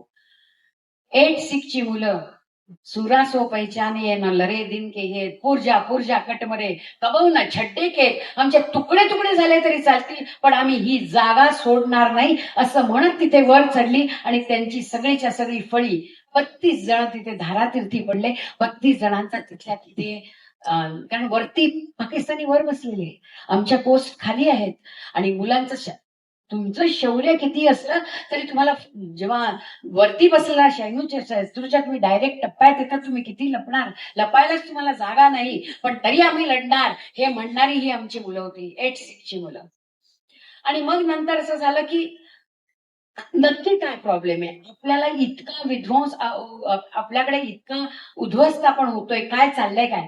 तेव्हा तिथे एक होता, त्यांनी सांगितलं की साबजी उपर जो तिकडे ब्रिगेडियर बाजवा होते तेव्हा. आणि त्यांचा जो तिथला एक शिपाई होता त्यांनी सांगितलं साहब जी ऊपर जो बैठा है ना वो बड़ा ताकतवर है. कौन बैठा था ऊपर? कैप्टन कर्नल सिंह शेर खान. वो बोले एडजस्ट कर रहा है, वो ऊपर से लोगों को आगे पीछे कर रहा है, वहां से वो उसका परफेक्ट निशाना हम पर आ रहा है. वो कर्नल सिंह जब तक खड़ा है सर हम यहाँ कुछ भी नहीं कर सकते हैं. हे आपल्या सरांना सांगण्याचं डेअरिंग करणारा जो मुलगा होता त्याला पण नंतर वीरचक्र मिळालेलं होतं. तर त्यांनी फक्त त्याला सतपाल सिंग म्हणून होता, सतपाल सिंग. तर त्याला बाजवा काय म्हणाले की क्या करना चाहते हो तुम? सर मेरे हाथ में थोड़ा दे दो. बोले क्या?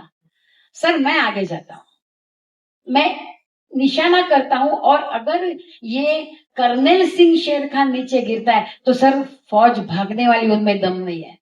पाकिस्तानांमध्ये दम नाही, एखादाच असतो त्यांचा लीडर, बाकी तर पळपुटेच सगळेजण. तर बाजवा सर बोलले बात सही है, क्या करोगे? बोले मैं जाता हूं, मैं आगे जाता हूं. आणि तो अशा रीतीने लपत लपत लपत त्या कर्नल सिंग पर्यंत पोहोचला. त्यांनी इतकं डोकं चालवलं की असा नेम बदलला की तो बरोबर त्याच्या कपाळाला लागला आणि कर्नल शेर खान खाली पडला. अतिशय फेरोशियसली लढणारा त्यांचा कॅप्टन पाकिस्तानचा. आणि जसा तो खाली पडला बाकी पाकिस्तानी धूम दबा के भाग गए आणि तो एरिया त्यांच्या ताब्यात आला. पण भारतीय फौज ना त्यांनी जाऊन सांगितलं साहब वो बंदा बड़ा बड़ा जोरों शोर से लड़ रहा था, वो बड़ा ताकत था उसमें, वो बिल्कुल आगे आकर लड़ रहा था, ओपन आकर लड़ रहा था. हमने थोड़ी सी तरकीब अलग चलाई लेकिन वो ऐसे नहीं मरना चाहिए था. एक फौजी दूसऱ्या फौजी बद्दल बोलतोय, शत्रु फौजी बद्दल. तो क्या चाहते हो? सर अगर उनकी लाश वहां पड़ती है तो कोई उठाने वाला नहीं, कारण पाकिस्तानी रिफ्यूज केलेला, आमचे लोकच नाहीत. सर वो उसका बलिदान व्यर्थ नहीं होना चाहिए. तो क्या करना चाहते हो? सर मैं वो बॉडी उठा के लाता हूँ और वो बॉडी हम लेके जाएंगे, हम पाकिस्तान में भेज देंगे साहब. उसको उसको अवार्ड मिलना चाहिए, जैसे हमारे यहाँ परमवीर चक्र मिलता है वैसे उनको वहां का निशाने हैदर मिलना चाहिए, हे सांगणारा 22 वर्षाचा सुभेदार.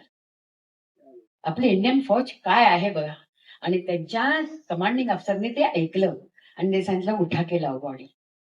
त्यांची बॉडी घाली आली, ती दिल्लीला पाठवली, दिल्लीवरनं पाकिस्तानमध्ये पाठवली आणि मग पाकिस्तानमध्ये ती बॉडी पाठवल्यावर त्यांना तिथला आपल्याकडेचा जसा परमवीर चक्र पुरस्कार आहे तसा त्यांना कर्नेल शेर खानला तिथला पाकिस्तानचा पुरस्कार देण्यात आला. ही आमची भारतीय सेना. जोपर्यंत लढतो आहोत तोपर्यंत तुम्ही माझे शत्रू आहात, पण ज्या क्षणी तू खाली पडशील तेव्हा तू योद्धा आहे, तुला जे मरण येणार, तुला ज्या पद्धतीने ते एका योद्ध्याचंच मरण मिळणार, ही आमच्या मुलांना दिलेली शिकवण आहे. हे आपलं भारतीय सैन्य दल आहे. आज त्या सैन्य दलाबद्दल बोलताना आपण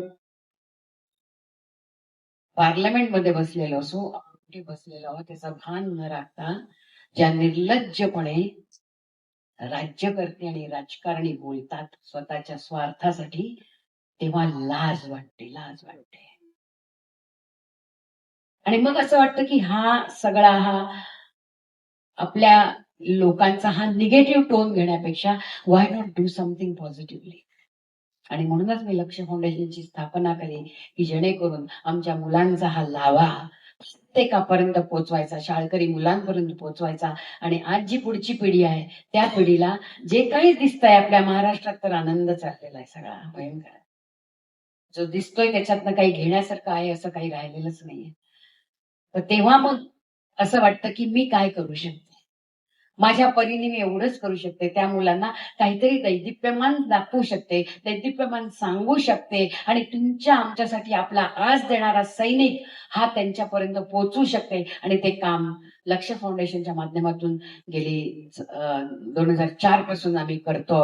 आणि मला असं वाटतं थोड्या फरकाने निदान कुठेतरी थेंबवर काहीतरी आम्ही करू शकलेलो आहोत. आज कारगिल युद्धाच्याच गोष्टींमध्ये सांगताना, कारगिल युद्धाला जेव्हा 25 वर्ष झाली तेव्हा मी संपूर्ण वर्षभर जिथे जिथे कारगिल युद्ध म्हणजे जे योद्धे लढले त्या प्रत्येकांना घेऊन महाराष्ट्रात 6 आणि महाराष्ट्राच्या बाहेर असे 12 कार्यक्रम दरवर्षी दर महिन्याला करत गेले. आणि मग तेव्हा मला एक GP सिंग यांच्याबद्दल कळलं. इलाका होता कारगिल युद्धामध्ये जेव्हा लढताना बटालिक सेक्टर वॉज टफेस्ट. खूप टफ सेक्टर होता. आणि तिथे लढताना एक जाणवत होतं की वरती जाणंच मुश्किल आहे, कारण शत्रू कंप्लीट वर आपले आयुध घेऊन बसलेला होता. डायरेक्ट सगळेजण त्यांच्या टप्प्यामध्ये येत होते. तुम्ही जाणार कसे, त्यांचे बंकर उद्ध्वस्त करणार कसे. पण आम्ही जाणार, आम्ही आमचं काही हो, आम्ही त्या शत्रूला सोडणार नाही असं म्हणत आपली सगळी फौज ही त्या शत्रूवरती तुटून पडत होते. आता 111 गोरखा रायफल्सचे कर्नल अमोल अस्थाना तेव्हा लेफ्टनंट कर्नल होते. ते बोलले मी वर चाललो होतो आणि एका क्षणी आम्हाला असं कळलं की आमच्यावर वरून धमाधम फायरिंग येत आहे. माझ्याकडे मला 1 किलोमीटर जायचं होतं मला ती रिकॅप्चर करायला पोस्ट. पण इतकं फायरिंग आलं की आम्ही पुढे जाऊ शकलो नाही. मग मी बॅटरी ऑप्टरला फोन केला आणि आम्हाला जे कव्हरिंग फायरिंग मिळतं, खालून कव्हरिंग फायरिंग मिळत होतं, ते पुढे जात होते कव्हरिंग फायरिंग. आणि अचानक आता आम्हाला जायचंय पुढे आणि कव्हरिंग फायरिंग थांबलं. कव्हरिंग फायरिंग थांबल्यावरती अस्थाना सरांनी डायरेक्ट सांगितलं नीचे फोन लगाव. त्यांची जी ती फोनची यंत्रणा असते त्यांनी तो फोन लावला आणि त्या फोनने त्यांनी खाली सांगितलं की हम यहाँ है, या जागेपासून या जागेपर्यंत या 100 मीटरच्या मध्ये आम्हाला खालून फायरिंग पाहिजे, आम्हाला पुढे जायचं आहे, नाहीतर आम्ही ते कॅप्चर करू शकणार नाही. पोस्ट फायरिंग का थांबवलंय तुम्ही खाली. ज्यांनी फोन घेतला त्यांनी सांगितलं yes sir, give me little time. आणि 3 ठिकाणी ऍट टाइम मी फायरिंग देतो आहे, पण आय कॅन अंडरस्टँड तुम्हाला गरज आहे, मी तुम्हाला ते फायरिंग देतो. त्यांनी सांगितलं इमिजिएट कोण आहे तिकडे. नाही, मैं major G P Singh, major immediate. Yes sir, हा आवाज आला. आणि साधारण त्यांनी जे वेळ दिला होता काय 7-8 मिनिटं, त्याच्या आधीच त्यांना हवं तिकडे खालून फायरिंग आलं. SOS फायरिंग म्हणतात त्याला. त्या फायरिंगमुळे ह्या लोकांना आड मिळाला आणि हे सगळेजण पळत दुसऱ्या बाजूनी जाऊन ज्या बंकरमध्ये ते लोक बसून फायरिंग करत होते पाकिस्तानी, त्यांच्यावर त्यांनी हमला बोल करून तिथल्या तिथे 4 जणांचा खात्मा केला आणि तिथे भारताचा झेंडा उंचला आणि भारत माता की जय अशी जोरदार आरोळी त्यांनी तिकडे दिली. पण ही गोष्ट इथे संपत नाही. अमोल असताना खुश झाले, त्यांनी तिथे झेंडा लावला. ज्यांनी त्यांना कव्हरिंग फायरिंग दिलं तो माणूस आपल्या कामाला राहिला, अमोल असताना कामाला राहिले. आणि नंतर काही वर्षांनी, 20 वर्षानंतर अमोल असताना आणि हा जो त्यांना फायरिंग देणारा जीपी सिंग ते समोरासमोर आले 20 वर्षांनंतर. युद्धामध्ये ना कौतुक करायलाही वेळ नाही आणि कोणाबद्दल रडायलाही वेळ नाही. आगे चलो आगे चलो असं सगळं होतं. कारगिल युद्ध was very very tough, Kargil war. तर जेव्हा ते समोर आले तेव्हा त्यांना लक्षात आलं की जीपी सिंगच्या एका डोळ्यामध्ये त्यांना तेज दिसलं नाही. सो अस्थाना सर बोलले, जीपी क्या है? तेव्हा जीपी हंसले आणि म्हणाले, हाँ यही है सर, क्या हुआ? सर जब आपने मुझे ऊपर से ऑर्डर दिया था उसके पहले पाकिस्तान ने जो बम्बार्डिंग करी थी उसका जो स्प्लिंटर्स थे वो मेरे आंख में गए थे और ये आंख मेरे हाथ में था. मैं वो आंख ऐसे पकड़ के बैठा था और मुझे 3 जगह फायरिंग देनी थी और मेरे 2 भाई लोग शहीद हुए थे और I was alone there managing all 3 post. आणि सगळीकडे SOS फायर हवं होतं, सगळीकडे हवं होतं. तेवढ्यात मला तुमचा फोन आला, बट आय अंडरस्टूड की तुमच्याकडे इमर्जन्सी जास्त आहे. तर मी तो डोळा माझ्या हाताने असा धरला दाबून आणि मी एका डोळ्याने ते मार्क केलं लोकेशन तुमचं आणि त्या एका डोळ्याने मी तुम्हाला तिकडे वरती फायरिंग दिलं, जे अचूक होतं आणि ज्याच्यामुळे आज तो पॉइंट आमच्या अस्थाना सरांनी म्हणजे गोरखा रायफल्सनी तो पॉइंट जिंकला होता. युद्धामध्ये घडणाऱ्या या ज्या घटना असतात या घटना नंतर पुढे बाहेर येत नाही. माझं जेव्हा मला ही गोष्ट कळली, मी म्हटलं जीपी सिंग सर को मिलना ही मिलना है. आज ते मेजर जनरल आहेत. मी त्यांना म्हटलं, सर मैं कभी मिल सकती हूँ आपको. 2 वर्ष वेळ समव मी माझ्या कामात ते त्यांच्या कामात. आणि मग मला दिल्लीला एका कार्यक्रमाला जाता आलं तेव्हा मी त्यांना फोन केला, जीपी सर मैं आ रही हूँ, पक्का मैं लेने आता हूँ. मेजर जनरल मला त्यांची गाडी घेऊन घ्यायला आले. त्यांच्या घरी आम्ही बसलो. सगळा त्यांनी तो सिनारिओ मला एक्सप्लेन केला. काय झालं होतं, कशा रीतीने बॉम्बार्डिंग झालं होतं, कसा मी माझा हा हात घेतला. केवळ तो हात घेऊन मी 2 दिवस हा डोळा फक्ताचा हातात घेऊन मी अशी पट्टी बांधून ठेवली होती डोळ्यावर. आणि मला एकट्याला 3घांना तेव्हा मला पॅराएसिफला पण द्यायला लागत होतं आणि जकलायला पण द्यायला लागत होतं. 3 ठिकाणी मी आर्टलरी सपोर्ट देत होतो. आणि जेव्हा हे कळलं की मी इतका अत्यावस्था आहे, तेव्हा मग जेव्हा रिप्लेसमेंट आली तेव्हा मी खाली आलो. तोपर्यंत माझ्या डोळ्यातली जान गेलेलीच होती. म्हणजे तो डोळा परत बसणं तर काही शक्य नव्हतं. पण मी माझं काम एका डोळ्याने केलं. आज मला आश्चर्य वाटतं की हात ज्यांचे या कामात गेलेले असतात, कोणाचे पाय गेलेले असतात, ते आर्टिफिशियल लिंब लावतात आणि तरी ते धावतात, तरी ते कामं करतात. कुठेही त्यांच्या मनामध्ये एक रिग्रेट नाही की हे माझं गेलं अवयव, हा डोळा नाही माझा, हे नाही, हा रिग्रेट नाही. सरांच्या घरी गेले तेव्हा मी जेव्हा त्यांच्या घरी बसले, यू वोंट बिलीव्ह मी शब्दही न जाणे. माझ्यासारखी सतत बोलणारी बाई, मी फक्त त्यांचं ऐकत होते. आय वॉज लुकिंग ॲट हिम.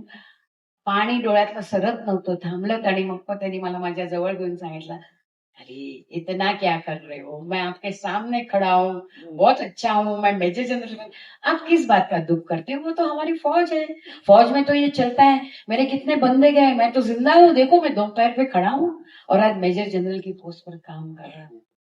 ह्या त्यांच्या सगळ्या तेजाला जर आमच्यासारख्या सिव्हिलियन्सनी काय शब्द वापरू मी आपल्या वागण्याचा मला माहिती नाही, पण ज्या पद्धतीने तमाशेखोरगिरी करत सिव्हिलियन्स आपण जगत असतो, त्याला आपण त्यांच्या त्यागाला लायक आहात का, हा प्रश्न सातत्याने सातत्याने मला पडत असतो. आपल्या पुण्याचेच अं, जेव्हा मी ह्या सगळ्या गोष्टी लिहित होते, पुस्तक लिहित होते, तेव्हा माझा पाथरकर म्हणून त्याच्याशी संपर्क आला. निलेश पाथरकर. तो आता कर्नल म्हणून रिटायर्ड झाला. पण तो जेव्हा यंग होता तेव्हा तो म्हणाला की मला खबर लागली की तिकडे मी जिथे आहे तिथून पुढे अतिरेक्यांचा तळ आहे, तिथे तो बसलेला आहे आणि ज्याला मला कॅप्चर करायचंय तो तिथे बसलेला आहे. माझ्यापर्यंत ती न्यूज आली. 4 जण तिथे होते, 2 अफगाण आणि 4 पाकिस्तान, अशी 6 जणांची तिथे बरकत म्हणून एक होता, ज्याला त्याला पकडायचं म्हणून तो तिथे काम करत होता. तो मला बरकत आया है न्यूज आई आणि मला ते कळलं. मला कस्कोट का मेजर म्हणायचे ते लोक. हे एकमेकांना जाणतात.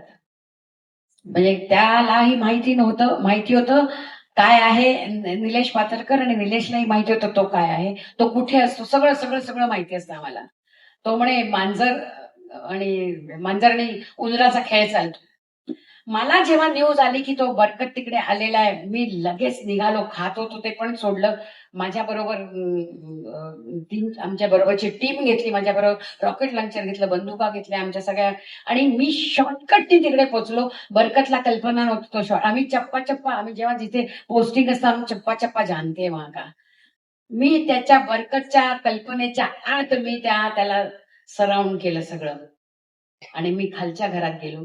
ते घर टिपिकल आपलं घर असतं ना काश्मीरी, खालच्या 2 खोल्यात कोणी नव्हतं. मग मी जिना चढलो, वर गेलो आणि माझ्या बरोबर माझा जो सहाय्यक होता त्यांनी इतकी पटकन पुढे जम्प मारली की मी ते दरवाजा पहिला, आपल्याला श्रीनगरची घरं माहिती कशी असतात, 2 खोल्या खाली 2 खोल्या वर.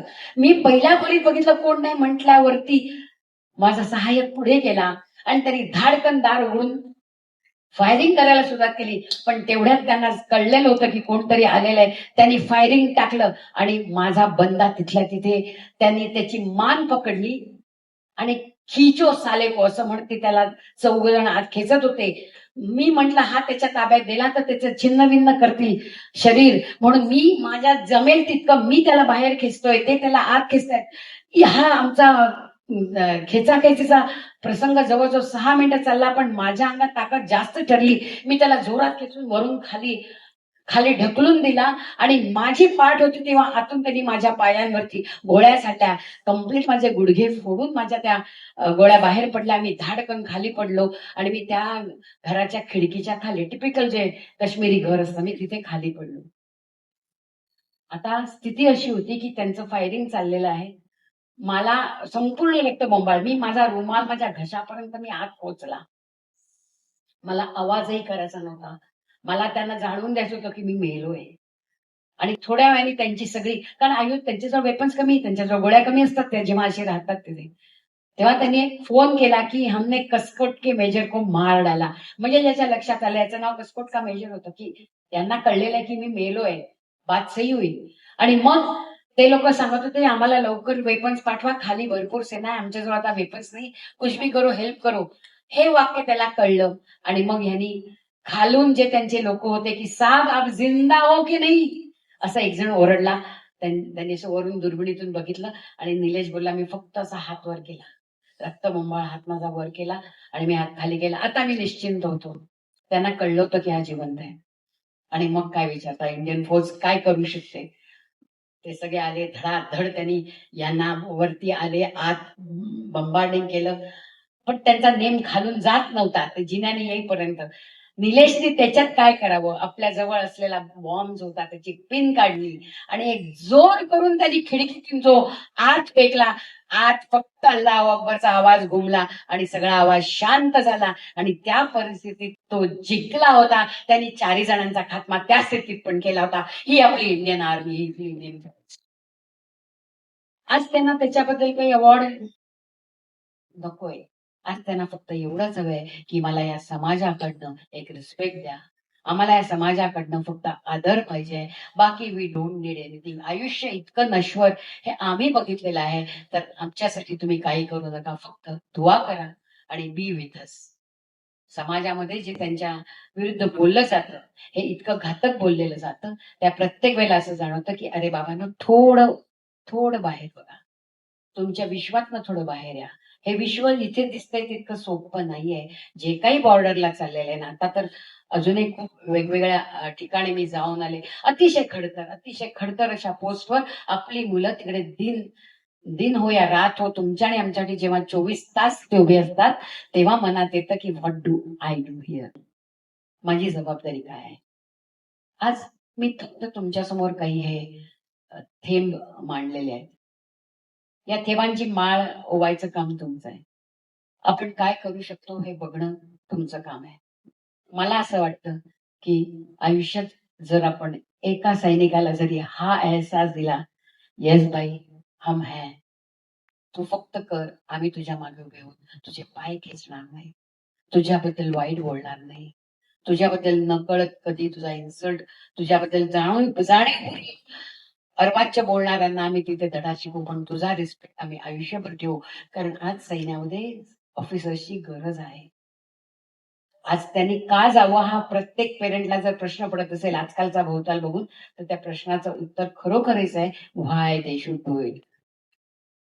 पण आहे, मुलं जातात, आपल्या परीने सगळी कामं करतात. तुमचं आणि माझं काम एवढंच आहे, त्यांना धीर देणं, त्यांना सांगणं की yes we are there with you. हे माझे जे काही अनुभव होते सांगताना चिकार गोष्टी आहेत, चिकार अनुभव आहेत. पण कधी कधी असं वाटतं की कुठेतरी ते थांबावं आणि समोरच्याने याच्या पुढे विचार करावा. भरपूर काही अवेलेबल आहे, भरपूर काही मिळतं, भरपूर काही वाचण्यासारखं असेल.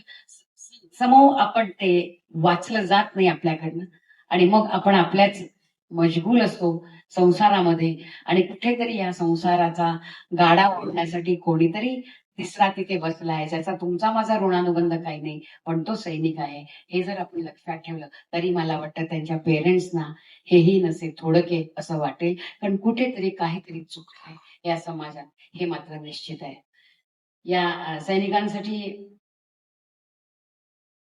एखादी तरी ओवी अनुभवावी असं मी तुम्हाला या महासागरातली एक ओवी, एक थेंबर मी सांगितलेलं आहे. भरपूर काही सांगण्यासारखं आहे, न संपेल असं सांगण्यासारखं आहे. कुठेतरी थांबणं आवश्यक असतं. सो अचानक एक दिन कल हुआ पंचमहाभूतों का, श्रेष्ठत्व के विवाह पर साथ छोड़ा एक दूसरों का, इन पांचों से भी शक्तिशाली है कोई इस दुनिया में, ब्रह्मदेव ने चिंतित होकर पूछा हमें. हमने कहा है भगवान, इन पांचों के सामने हमारा एकमात्र ही काफी है. वो आग से प्रखर है, तूफानों से तेज है, पानी से गतिमान, धरती से सहिष्णु और व्योम से भी ऊंचा है. वो हमारी आन है, हमारी शान है, सरहद पर खड़ा भारत माँ का जवान है. सर्वश्रेष्ठ होकर भी वो किसी विवाद में नहीं उलझता, श्रेष्ठ होकर भी वो किसी विवाद में नहीं उलझता. हमारे सुनहरे कल के लिए वो अपना आज है गवाता. गर्व है तुम पर, नाज है तुम पर है अभिमान. लज्जित पंच महाभूतों सहित हमारा कोटि कोटि प्रणाम, कोटि कोटि प्रणाम. जय हिंद. एखादी तरी ओवी अनुभवावी असं मी तुम्हाला या महासागरातली एक ओवी, एक थेंबर मी सांगितलेलं आहे. भरपूर काही सांगण्यासारखं आहे, न संपेल असं सांगण्यासारखं आहे, पण कुठेतरी थांबणं आवश्यक असतं. सो अचानक एक दिन कल हुआ पंचमहाभूतों का, श्रेष्ठत्व के विवाद पर साथ छोड़ा एक दूसरों का, इन पांचों से भी शक्तिशाली है कोई इस दुनिया में, ब्रह्मदेव ने चिंतित होकर पूछा हमें. हमने कहा है भगवान, इन पांचों के सामने हमारा एकमात्र ही काफी है. वो आग से प्रखर है, तूफानों से तेज है, पानी से गतिमान, धरती से सहिष्णु और व्योम से भी ऊंचा है. वो हमारी आन है, हमारी शान है, सरहद पर खड़ा भारत माँ का जवान है. सर्वश्रेष्ठ होकर भी वो किसी विवाद में नहीं उलझता, सर्वश्रेष्ठ होकर भी वो किसी विवाद में नहीं उलझता. हमारे सुनहरे कल के लिए वो अपना आज है गवाता. गर्व है तुम पर, नाज है तुम पर है अभिमान. लज्जित पंच महाभूतों सहित हमारा कोटि कोटि प्रणाम, कोटि कोटि प्रणाम. जय हिंद.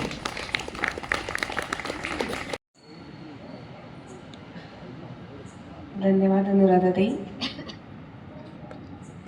आपल्या जवानांपुढची मोठमोठी आव्हानं बघून आपल्या रोजच्या आयुष्यात असलेली दुःख अडथळी हे किती तोकडी आणि छोटी आहेत याची जाणीव आज झाली. आणि अजून एक तुम्हाला सांगावंसं वाटतं की तुम्ही जे तरुणांविषयी सुरुवातीला म्हटलं, मी या शाळेत शिक्षिका आहे आणि आमच्या शाळेत दरवर्षी 26 जुलैला आम्ही कारगिल दिवस घेत असतो. काही एवीज दाखवून आणि त्या युद्धात, कारगिल युद्धात जे शहीद झाले त्यांच्याप्रती मानवंदना देऊन विद्यार्थ्यांच्या मनात त्यांच्याविषयी थोडा तरी आदर निर्माण होईल याचा प्रयत्न आम्ही दरवर्षी करत असतो. कृपया कोणीही स्थान सोडून जाऊ नये. कार्यक्रमाची सांगता वंदे मातरमने होणार आहे. त्याआधी काही सूचना देते आहे. या व्याख्यानमालेतील पुढील व्याख्यान आहे 1 फेब्रुवारीला स्मरण राजकवींचे हा भा. तांबे यांच्या गीतांचा सुरेल कार्यक्रम होणार आहे. हा कार्यक्रम श्री सुधीर मोगे यांचा सृजनस्नेही हा ग्रुप सादर करणार आहे. तसेच 1 मार्च रोजी 5वे पुष्प गुंफणार आहेत प्रसिद्ध उद्योगपती श्री राम भोगले. त्याचप्रमाणे स्वामी विवेकानंद विचारमंच आयोजित व्याख्यानमाला हे या व्याख्यानमालेचे 25वे रौप्य महोत्सवी वर्ष आहे. ही व्याख्यानमाला 8 जानेवारी ते 12 जानेवारी या कालावधीत होणार आहे. 8 जानेवारीला माननीय ब्रिगेडियर हेमंत महाजन, विषय आहे ऑपरेशन सिंदूर. 9 जानेवारीला माननीय सुबोही खान, विषय आहे आज का हिंदुत्व. दिनांक 10 जानेवारीला माननीय श्री पांडुरंगजी वलकवडे, विषय आहे छत्रपती शिवाजी महाराजांची अष्टसूत्री. रविवारी 11 जानेवारीला वक्ते आहेत माननीय अपर्णा सिंग, विषय आहे हिंदुत्व का पुनरुत्थान. आणि सोमवारी 12 जानेवारीला युगप्रवर्तक डॉक्टर हेडगेवार ही नाटिका सादर होणार आहे. हे व्याख्यानमाला अण्णाभाऊ साठे सभागृह येथे 8 जानेवारी ते 12 जानेवारी या कालावधीत संध्याकाळी 6:30 वाजता होणार आहे. अजून एक निवेदन की राष्ट्रीय स्वयंसेवक संघाप्रमाणे महिलांसाठी असलेली राष्ट्रसेविका समिती हे संघटन देखील कार्य करीत आहे. मुलींनी संस्कारक्षम आत्मनिर्भर होण्यासाठीची प्रेरणा या समितीच्या शाखेतून मिळत असते. पर्वती भागामध्ये विविध ठिकाणी या शाखा होत असतात. याविषयीची अधिक माहिती हवी असल्यास आयोजकांशी आपण कृपया संपर्क साधावा. कार्यक्रमाची सांगता संपूर्ण वंदे मातरमने होईल. त्यासाठी सौ मिताली पोद्दार यांना मी मंचावर आमंत्रित करते व सर्वांना विनंती करते की वंदे मातरमसाठी कृपया उभे राहावे.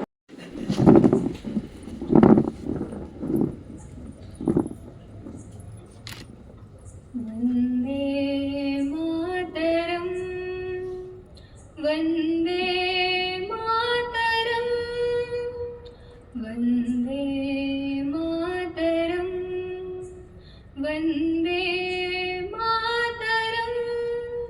सुजलां सुफलां मलयज शीतलां शस्यश्यामलां मातरं वन्दे मातरं, वन्दे मातरं. शुभ्रजोत्स्ना पुलकितयामिनी फुल्लकुसुमित द्रुमदलशोभिनी सुहासिनी सुमधुरभाषिणी सुखदां वरदां मातरं वन्दे मातरं, वन्दे मातरं. कोटि कोटि कंठ कलकल निनाद कराले, कोटि कोटि भुजैधृत खर करवाले. के बोले मां तुम्ही अबले बहुबलधारिणी नमामि तारिणी रिपुदलवारिणी मातरं वन्दे मातरं, वन्दे मातरं. तुम्ही विद्या तुम्ही धर्म तुम्ही हृदि तुम्ही मर्म त्वं हि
धरणीं भरणीं मातरं वन्दे मातरं वन्दे मातरं वन्दे मातरं मातरं वन्दे मातरं मातरं मातरम्।